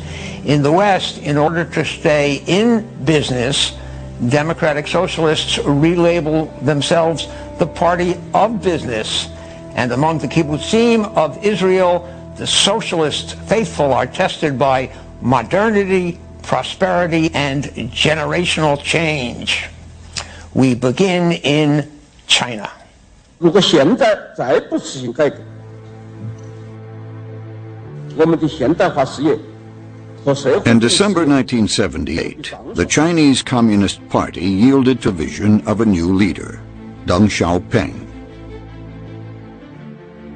Deng's plan for China after Mao began with what he called the four modernizations of agriculture, industry, technology, and defense. What was different about Deng Xiaoping is that he was not ideological. He didn't believe you could introduce utopia overnight, as Mao thought he could do. And he realized that in order to bring about change in China, you had to have fundamental economic reforms. Change lay ahead for the social democratic world as well. The following spring, Margaret Thatcher became the first female Prime Minister of Britain. Central to a campaign, a promise to reverse the legacy of Clement Attlee. She began by privatizing many of the nationalized industries. Margaret Thatcher's election in 1979 really is an emblem of the first triumphs of the capitalist revolution. A year later, Ronald Reagan comes to office. Soon after that, socialist regimes in France and Spain make definite rightward turns. So while it would be too much to see Margaret Thatcher's election as the beginning of the end, it is a very powerful first salvo and an augur of things to come. What I'm describing now is a plan and a hope for the long term. The march of freedom and democracy, which will leave Marxism, Leninism on the ash heap of history as it has left other tyrannies which stifle the freedom and muzzle the self-expression of the people. The accession to power of Ronald Reagan, which happened to come at around the same time as the shift to the right in other comparable societies, all of them had in common, not just Reagan but also Thatcher, the view that Soviet power, the apparently unshakable edifice of the USSR and its Eastern European dependencies, needn't be taken for granted, that its survival was not a given. Why assume that they're going to be our rivals forever? Why not see if we can outbid them? And even subvert them. As Reagan took office, signs of strain were beginning to appear in the Soviet Empire. In the summer of 1980, Polish workers defied the communist government by going on strike in the linen shipyard in Gdansk. The strike grew into an independent trade union committed to democracy, Solidarity. Soon it could count more than 1 out of every 4 Poles as members. The advent of Solidarity in Poland was one of the most significant factors that contributed to the collapse of communism. First, by example, the fact that Solidarity, an independent trade union, could come into existence in a workers' state where workers were allegedly happy showed, first of all, that they weren't happy, and second of all, that change was possible, and it was without question a great inspiration to the dissident movements across the bloc. Meanwhile, the Kremlin faced a crisis in leadership. In March of 1985, Soviet leaders gathered in Red Square for the funeral of Konstantin Chernenko, the third Soviet leader to die in office in the past 2 years. Their choice for a new leader was fateful. Mikhail Gorbachev may have been the last true believer in the revolution's ideals. But his attempt to recover true socialism from the communist bureaucracy would shake the Soviet Union to its foundations.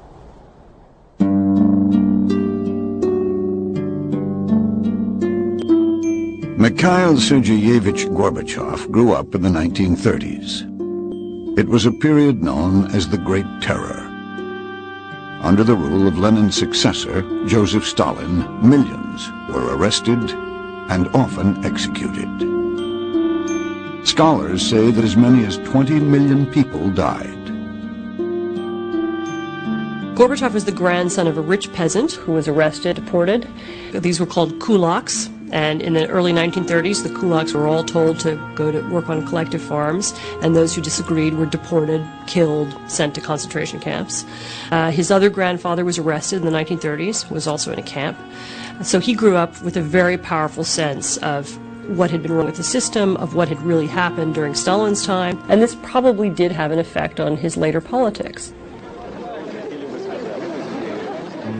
By the time Gorbachev became General Secretary in 1985, he realized the Soviet system was not only cruel, it was hopelessly inefficient. Imagine what it is getting an American driving license. It's quite difficult, quite a tedious process. Imagine doing it every day. This is what the Soviet life was. The whole system was based on people, as we said, pretending that they work, and the government pretending that it pays. It used more people where you could have used more brains, and that, I think, ineffectiveness, this swampish feeling of absolutely going nowhere, that was what Gorbachev inherited. But for Gorbachev, the problem was not with the Soviet system itself. It was with how that system was being run. One-party state socialism was, according to Gorbachev, a voluntary free choice of the Russian people. He felt that, therefore, he could loosen up the controls, but basically that would not change one thing that was the most important to him, which is the state ownership of the economy, which to him was the basis of the Soviet regime. Gorbachev had a core diagnosis for what ailed the Soviet economy: bureaucracy. His prescription to fight it was called perestroika. In a way, perestroika means rebuilding, transforming things. But I think that Gorbachev still considered it possible that all these things would be done within this centrally planned system that existed in the Soviet Union. That was his mistake. Gorbachev set out to cut the red tape. But the whole system was made of red tape. For all his efforts, it seemed Gorbachev was running in place. 只有解放思想，坚持实事求是，一切从实际出发。 As Gorbachev struggled to clear a path to true socialism in the Soviet Union, the socialist idea was being redefined in China. Deng Xiaoping said his reforms were creating socialism with Chinese characteristics. Many observers thought it looked more like capitalism. Whatever it was changing the face of China. The country had just emerged from one of the most devastating periods in its history.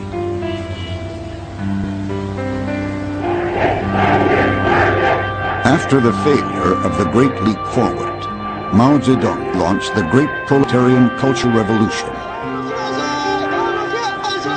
The goal was to cleanse the country of creeping capitalist and bourgeois influence.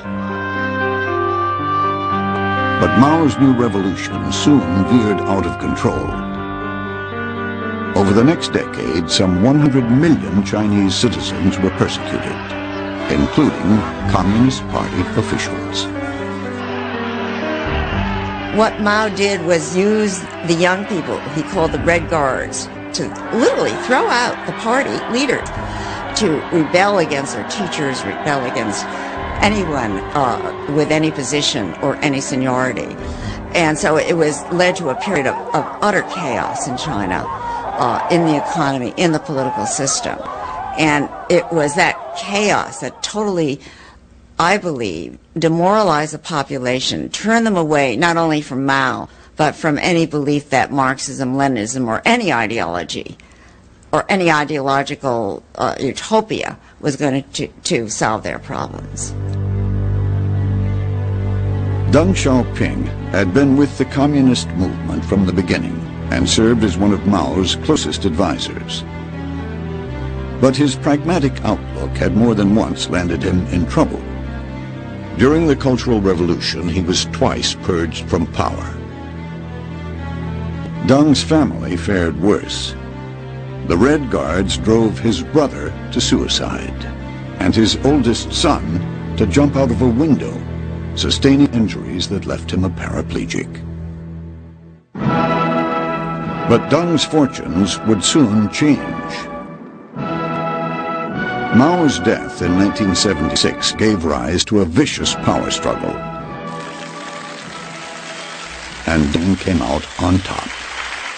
When Mao died, Deng was the highest ranking leader left. Several leaders died during the Cultural Revolution, and he came back to power with a few of his old communist buddies who supported him, who were totally disillusioned with Maoist policies, and they were open. They didn't know what they wanted to do. In fact, the slogan they used was, "We have to feel for the stones as we cross the river to get to the other side."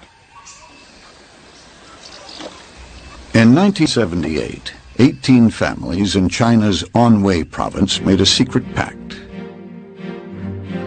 They would divide their collective farm into individual plots. They would work independently, and each family could keep whatever profits they earned. If any of them got arrested, the others promised to care for their children. When Deng heard about this from one of his colleagues, who was the governor of the province of Anhui where it began, he said, "Don't stop that." He says, "Let's see how it works out."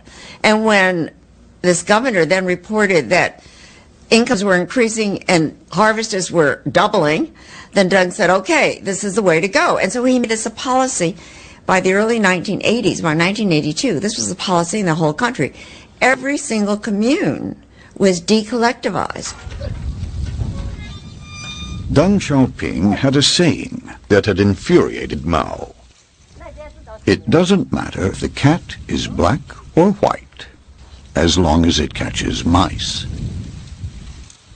Peasants got back their own family plots, and that released this energy of the peasants to earn money. They had economic incentives, and then the villages began to set up small workshops, and they did small-scale things.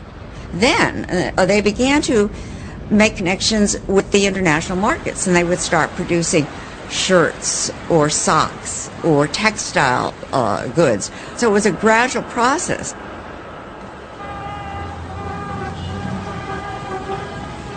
When I first started as a freshman in college in 1978, our meals did not even have enough meat.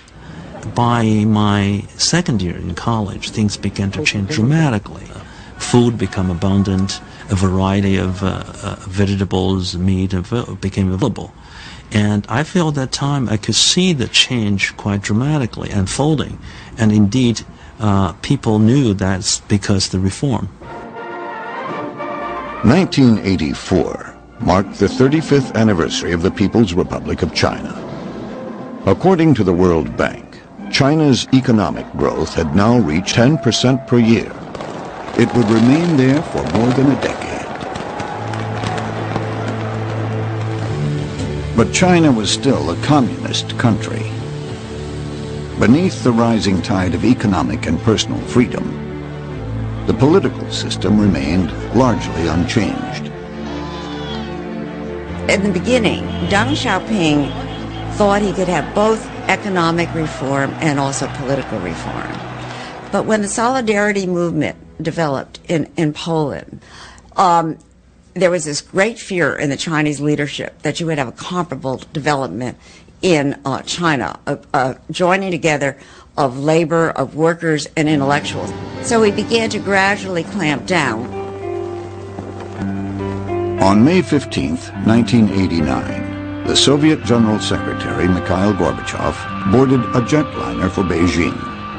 His historic visit would lay to rest a bitter 30-year struggle for leadership of the communist world. An elaborate welcoming ceremony was planned at Beijing's Great Hall of the People. But there was a problem. Suddenly a message comes to Gorbachev or his party on the airplane saying, well, we've changed the plans. When you land, we're going to have some alternative ceremony. We're not going to the Great Hall of the People. And the reason is because that's in Tiananmen Square, and Tiananmen Square is filled with demonstrators demanding an end to communist rule in China.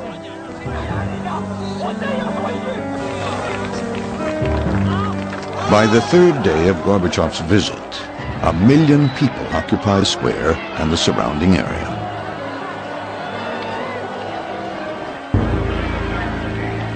Once the Soviet leader had departed, Deng ordered his troops to clear the square. To this day, we do not know exact numbers of people who died in the bloodshed. Some reports say there was thousands, others say hundreds. Probably truth is somewhere in between. Even though Deng had put down the movement for political reform in China, he soon ordered that economic reform resume. In 1993, the National People's Congress enshrined the term socialist market economy in the Constitution. Still, the Communist Party remained firmly in control. Deng is a very complex figure. His stature in history will be examined, re-examined many, many times down the road. His end goal is not to dismantle the rule of the Chinese Communist Party. Never was. The Chinese reform, it was able to keep stability, but it has not really fundamentally changed the political system. Deng and Gorbachev were two reformers who set out to rescue socialism. But they were on two different paths. While Deng focused on overhauling the economy, Gorbachev turned his attention to the political system. Gorbachev in 1987 did face a choice. He came to the point where he either had to retreat to essentially neo-Stalinism of the Brezhnev era and pray that there would be enough political stability for him to serve out his term, or he had to radicalize his approach. Nobody at the time, say early 1987, had any idea that this would lead to a revolution. In a way, it had come full circle. Here Lenin had revised Marx, Karl Marx, who believed that the proletariat was naturally socialistic and would make a revolution, and Lenin, who had a politics based on the absence of trust. And now Gorbachev flips and is completely the opposite from Lenin, and saying that we have to trust the people. Otherwise, we have no socialism and we have no Soviet regime.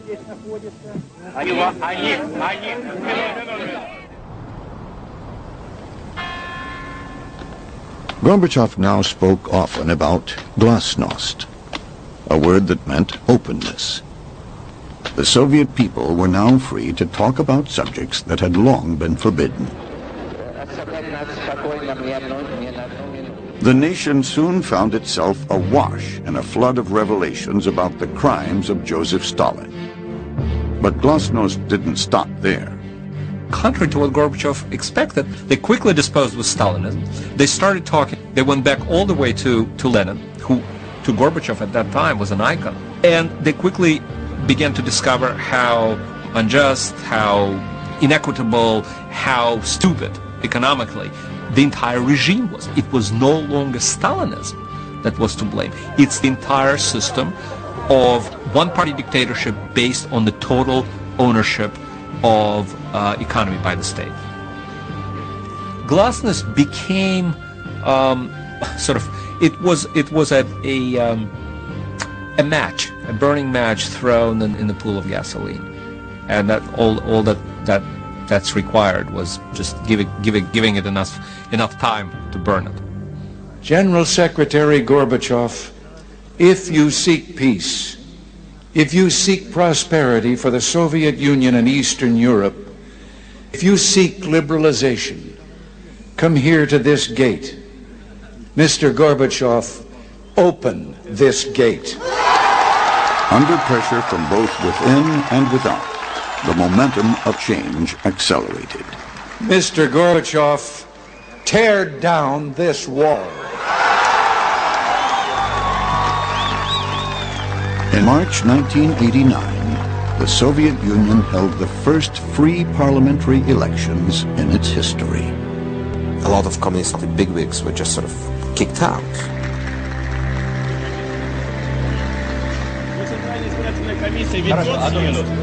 And some young faces, engineers, doctors, philosophers, journalists, suddenly became MPs, members of parliament.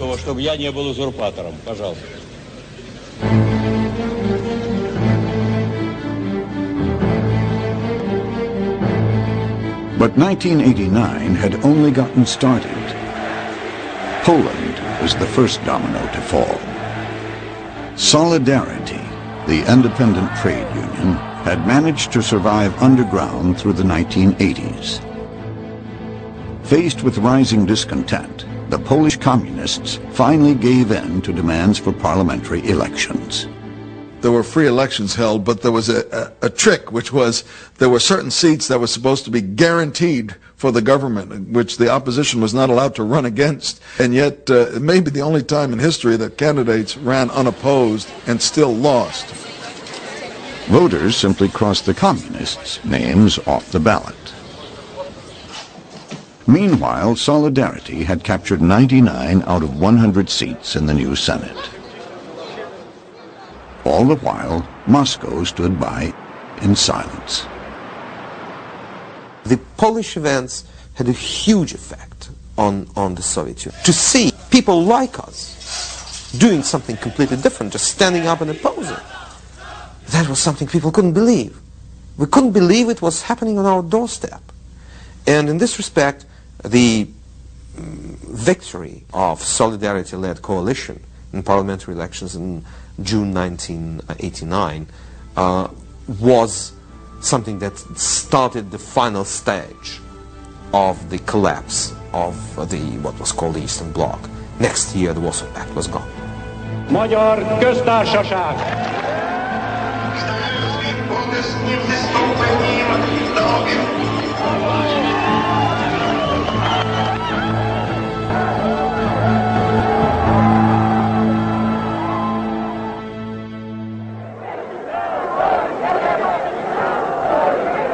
Many of the Soviet republics began to assert their independence, while Gorbachev struggled to lay the groundwork for a post-Soviet Union of sovereign states. But a group of hard-line communist aides had had enough. In August 1991, they launched a coup and placed Gorbachev under house arrest. Tanks and troops appeared on the streets of Moscow. At the time, Konstantin Eggert was a newspaper reporter in Moscow. Well, I rushed off to my editorial office in a city newspaper, and it was this feeling of, oh yeah, we know, here they come back. We know what they're going to do. They're not going to spare anyone. Then something remarkable happened. Hundreds of thousands of citizens poured the streets to resist. Many of the soldiers joined them. when it really went not with a bang, but with a whimper. Nothing happened. Just all these mighty armies, KGB, all those people held sway over the country for 70 years. They just hid. Just ran away. There was nobody to defend it. It was a system without defenders. In the middle of it all was Boris Yeltsin, the newly elected president of the Russian Federation. His popularity had now eclipsed Gorbachev's. After the coup collapsed, it was Yeltsin who issued a decree that effectively outlawed the Communist Party. In the following months, the Russian republics voted one by one to declare their independence.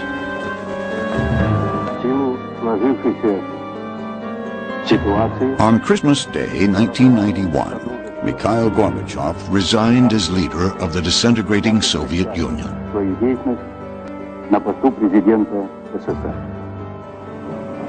The once fearsome communist power was no more.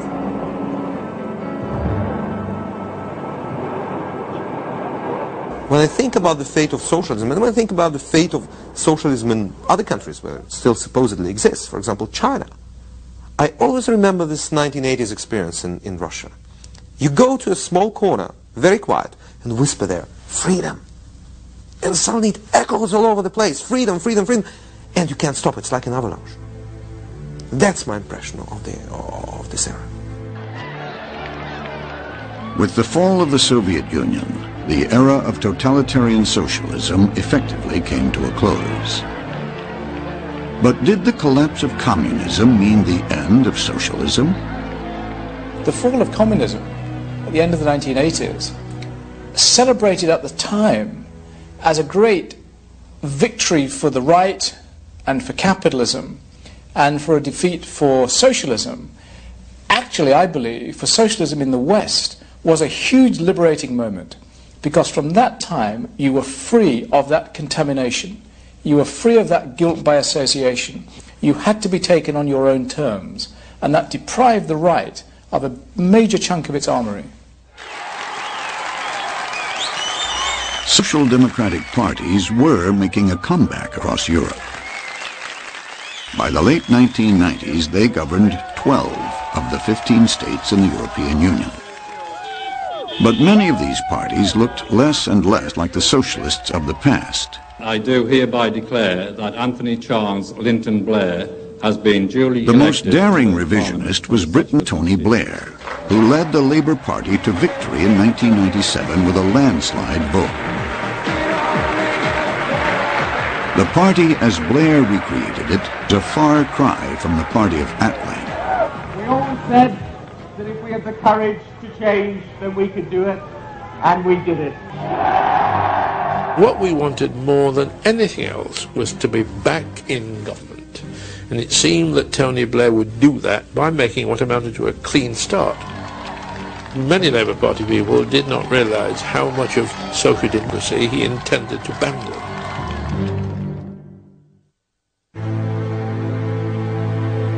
Tony Blair was born in Edinburgh, Scotland, and spent most of his childhood in northern England. His father was active in politics, starting as a communist and ending up as a conservative. A one-time frontman for a band called The Ugly Rumors, Tony himself came to politics only at the end of his college years. He was a rebel, but he was quite a careful rebel. But there was also a much quieter side to him. I mean, he became a confirmed Christian at Oxford University with a passionate belief in social justice and left-wing political values. Blair won his first parliament seat in 1983. He was just 30 years old. But he was bucking the national tide. Margaret Hilda Thatcher, Conservative Party... Labour's fortunes were near the lowest point ever. 616. And the party ticket was trumped by the Conservatives. There was this sense that the different traditions that made up the Labour Party had been tried, failed, and that tradition therefore exhausted itself. So people like Blair, in a sense, had reason to think that they should remake the party from top to bottom. 57%. In 1994, Labour leader John Smith died of a heart attack. I therefore declare that Tony Blair is elected leader of Labour. The party turned to Blair. This man, our new leader, has got what it takes. He commands moral authority and political respect. He has the energy and vitality to win people over to Labour. And he scares the life out of the Tories.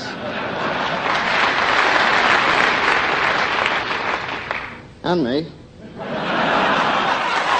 Oh, this is a very exciting time, and there was a crusading sort of zeal to him and the key advisors around him, which was very exciting, but it was also worrying at times in terms of his ability to take the party with him at all times. I think that was best captured by the day that Tony Blair somewhat bellicosely announced to the Labour Party conference that he was prepared to embark on a review of the Constitution, or as he called it, our aims and values. Let us say what we mean and mean what we say. Stop saying what we don't mean and start saying what we do mean, what we stand by, what we stand for. The words may have been cryptic, but everyone in the Labour Party knew what Blair was talking about. Clause 4, the part of the Labour Party's charter that committed it to common ownership. Blair wanted to make clear to voters that the party no longer believed in this kind of socialism. It is not the socialism of Marx or state control. We are the party of the individual because we are the party of community. It is socialism. But Clause 4 had been around since 1918, and many in the Labour Party were not willing to give it up without a fight. Clause 4 is a totemic thing. It's an icon. And people don't like those things being fiddled around with. It's like trying to change the prayer book in the Church of England. It causes all kinds of controversy. The following year, Labour delegates gathered at Methodist Central Hall in Westminster, where the original Clause 4 was adopted 77 years before, to vote on Blair's new language. For the new Clause 4, 65.23% against 65% were in favor. When Blair convinced the party to do away with the traditional socialist language of Clause 4, what was in its place was pure double talk, and you can read it over and over again without figuring out exactly what it's saying. But the meaning of that double talk became clear in action when Blair then started running for prime minister and leading the Labour Party in a new campaign, and the policies that he was advocating in the campaign were anything but socialist policies. Now, what do you think then the relationship should be between the trade union and the Labour government? Fairness, not favours. We're also putting forward proposals as to how we can involve the private sector as well as the public sector. It is a welfare to work budget. What seemed to be essential for Tony Blair and New Labour was to create the impression of being a safe pair of hands. And the approach really boils down to several things. First, distancing the Labour Party from the trade unions. Second, appealing to middle-class swing voters who otherwise were voting conservatives. And finally, and most generally, making peace with the business world, with the British markets and with capitalism. Even those business people that aren't supporting Labour now know they've got a Labour Party that supports enterprise, that supports business. As the 1997 general election approached, Blair's strategy seemed to be working.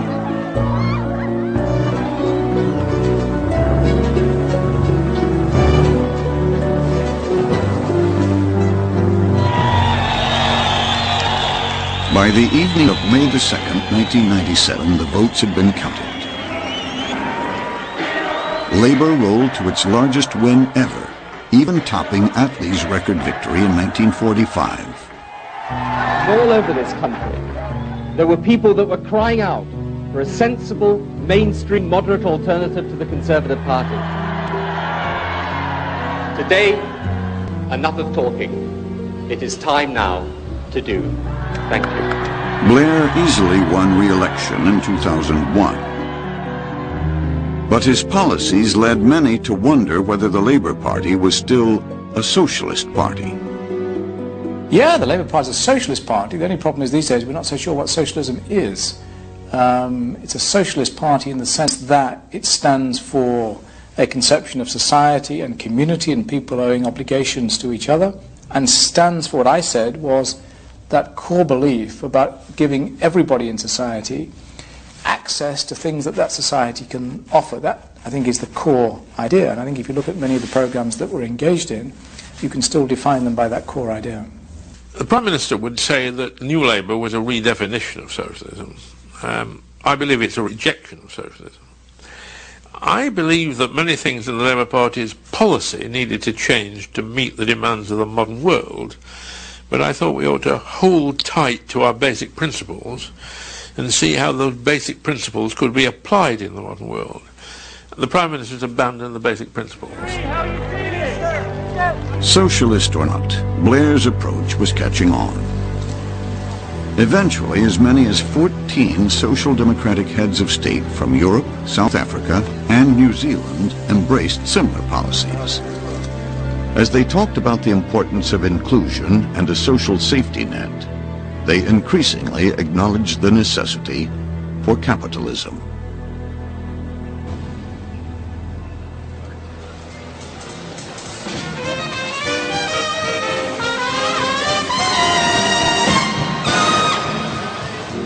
The triumph of free enterprise was the theme at the first annual Capitalist Ball in Brussels.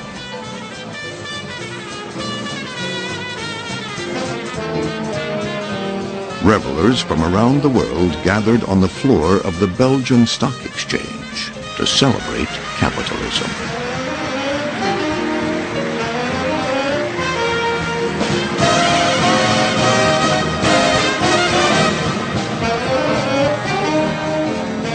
The day before the ball, some of the people here got together to look at the future of socialism.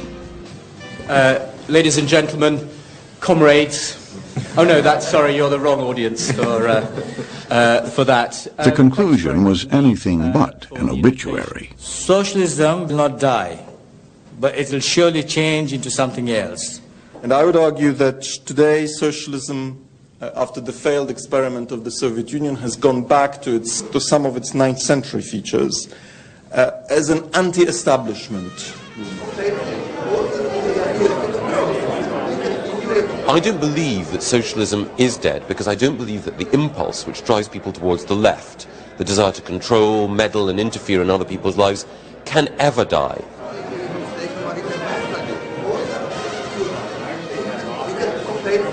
Liberty is always under threat, and socialism is one of those threats. And yet there's something dynamic and moral in the heart of socialism as well. It's that ambiguity that keeps the thing alive, and it makes it always a danger.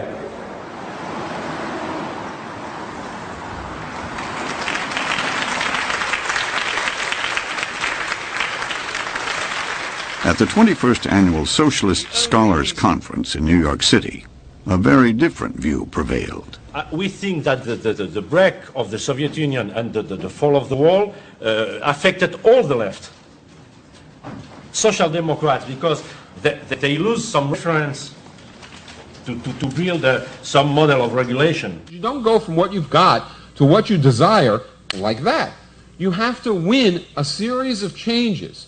It's a mistake to equate the failure of particular socialist parties and regimes with the failure of socialism or the end of socialist values or vision. They're a reflection of the fact that they were trying to build institutions at a certain point in time in a certain part of the world. And it was to be expected, given the dynamism and power of capitalism as a system, that the first attempts to build institutions to overthrow it would not be the perfect ones. And I'm sure that we'll see over the course of the next century loads of attempts to build new ones, new parties, new unions, new movements that will be socialist in their fundamental essence, that will learn from the mistakes of the past. A non-reformist reform is to fight for these kinds of changes and many others in a manner which leaves us, when we win, not going home, but desiring more. Many at the conference said the anti-globalization and anti-war movements may hold the seeds of socialism's future. But some believe the idea might not always go by the same name. A lot of people, when they hear that label, they immediately reject it. Oh, socialism, I've been taught that that's wrong. So I don't necessarily feel the need to use that label. I mean, I like the term economic democracy. I think that's a fantastic term because I think that's the way people can start to think about it. We need to start extending democracy to the sphere of economics.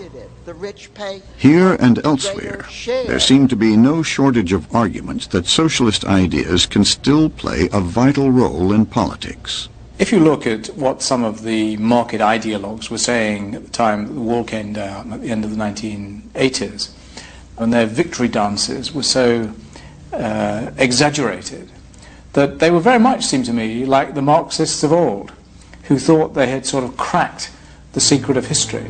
But of course you don't crack the secret of history because you find it throws up new problems for you.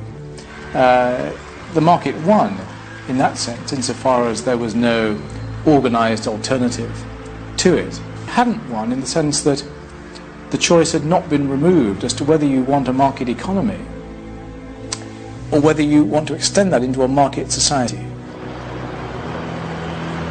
Social democracy has always been characterized by its belief that markets have an important economic function, but its distaste for their impact on social and political outcomes. This is what differentiates social democrats from Marxists, from communists. And this sense, or this desire, to use the market to harness the most powerful economic mechanism available, but to not allow it to kind of determine what happens in the political or social sphere. This is still an idea or a vision that has immense appeal and is still very relevant to the 21st century.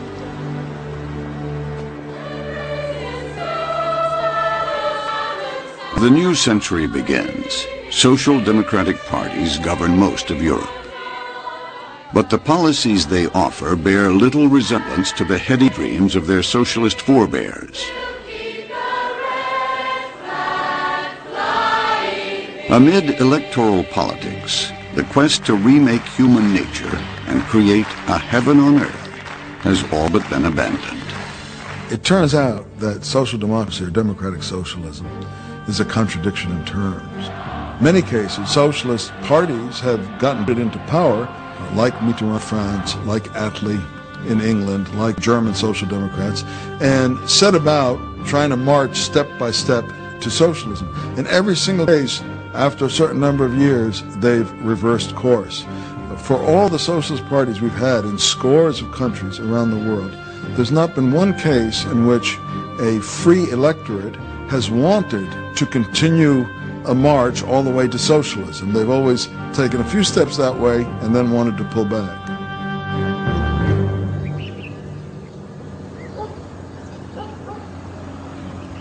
The farthest socialism ever advanced democratically was in Israel's kibbutzim. For years, the kibbutzim had been tiptoeing away from a completely communal way of life. But basic socialist principles still held. Members contributed what they could, and the kibbutz provided for their needs. Now, though, communities like Ginosar are undergoing a transformation so complete, many wonder they can still call themselves kibbutzim. The first generation followed in our footsteps. The second generation less. And the third generation, the ones who now are running the kibbutz, they're completely different. It all began in the late 1970s, when Israel's labor government fell to the conservatives, and the kibbutzim lost much of the financial support that had sustained them. When a debt crisis hit Israel in 1985, the kibbutzim found themselves holding loans they could not pay back.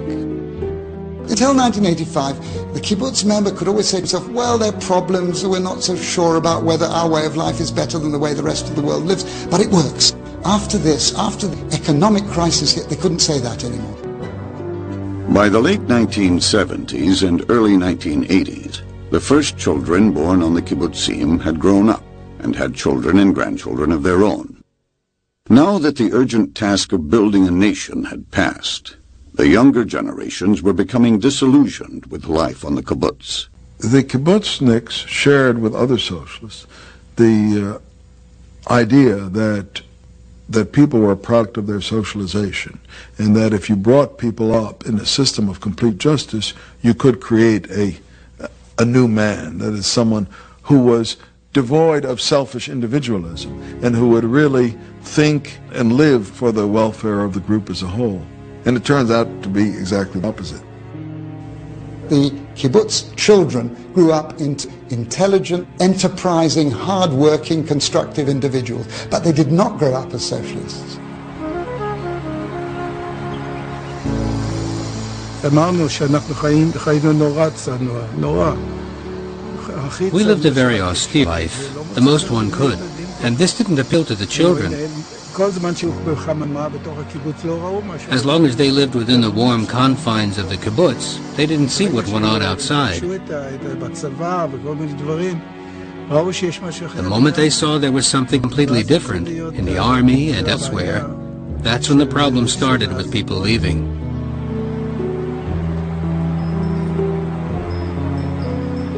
Moshe Abbas's daughter Noah was one of those who considered leaving. I think the kibbutz is generally not natural. It goes completely against nature. It's the complete opposite of human nature. Because you work very hard and give everything you've got. You work at several jobs, and in return you get the same as someone who doesn't work. To keep skilled workers, Genosar and other kibbutzim began paying salaries based not on need, but on market value. They even began to hire foreign labor for the lowest paying jobs. They brought in advisors from the outside that said, well, I was looking after the kibbutz gardens is worth this and this per month. The teacher in the school is worth so much, and the childcare worker in the kindergarten is worth this much. And everyone got their own wage. That, to my mind, is the crucial change in the kibbutz. When the principle of from each according to his ability to each according to his needs was changed, and people got what they earned.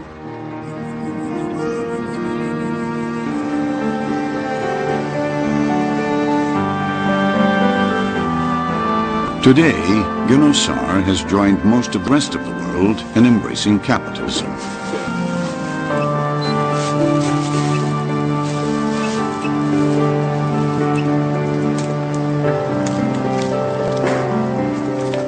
And like 3/4 of the kibbutzim, it is working toward turning over ownership of housing to individual members. The kibbutzniks will become homeowners. I think those who stayed thanks to the changes. If changes hadn't been made, I wouldn't be here either. And thanks to the changes, we saved every penny. As a school principal, and my husband who works at 2 jobs, we managed to get our own private car. 2 weeks ago, at the age of almost 43, I have a car. I have independence, and this change for me is excellent.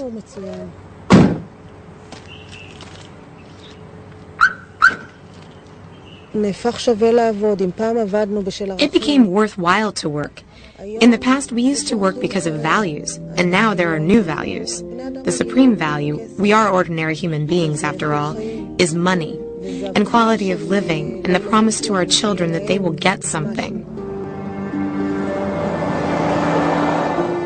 All these changes have led many to wonder if the kibbutzim are on their way to becoming little more than suburbs with a socialist heritage. There was no chance that we could continue this kind of lifestyle, which is found nowhere else in the world. Nowhere else where people of their own free will would live for years and years in such a communal and collective way. The country doesn't need us anymore. This thing, this way of life has reached its end. It has spent itself.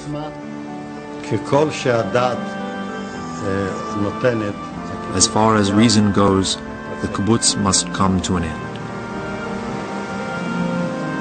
The kibbutzim were the one place or group of places on earth where real, pure socialism, just as it was imagined by all the great socialist visionaries, was actually put into practice, and put into practice democratically.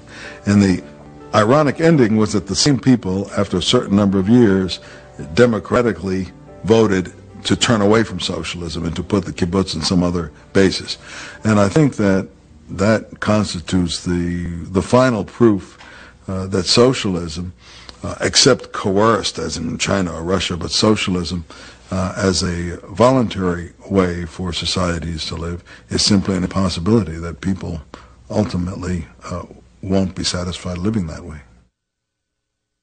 As you might imagine, I am not a socialist, although I applaud some of the reforms that socialists brought our way. But as I think about socialism, my thoughts keep returning to America. At the same time the socialist faith was beginning to take shape on the European continent, a group of former British colonists were also building a new society, but they had something different in mind. America's founders tailored our system to people as they are, not as they should be in some ideal world in the future. And that system has seen socialism's rise and now its decline. Democratic capitalism is not perfect, but it works as well as anything we've seen. For those who want to improve the world, it's something to keep in mind. Thank you for watching. For Think Tank, I'm Ben Wattenberg.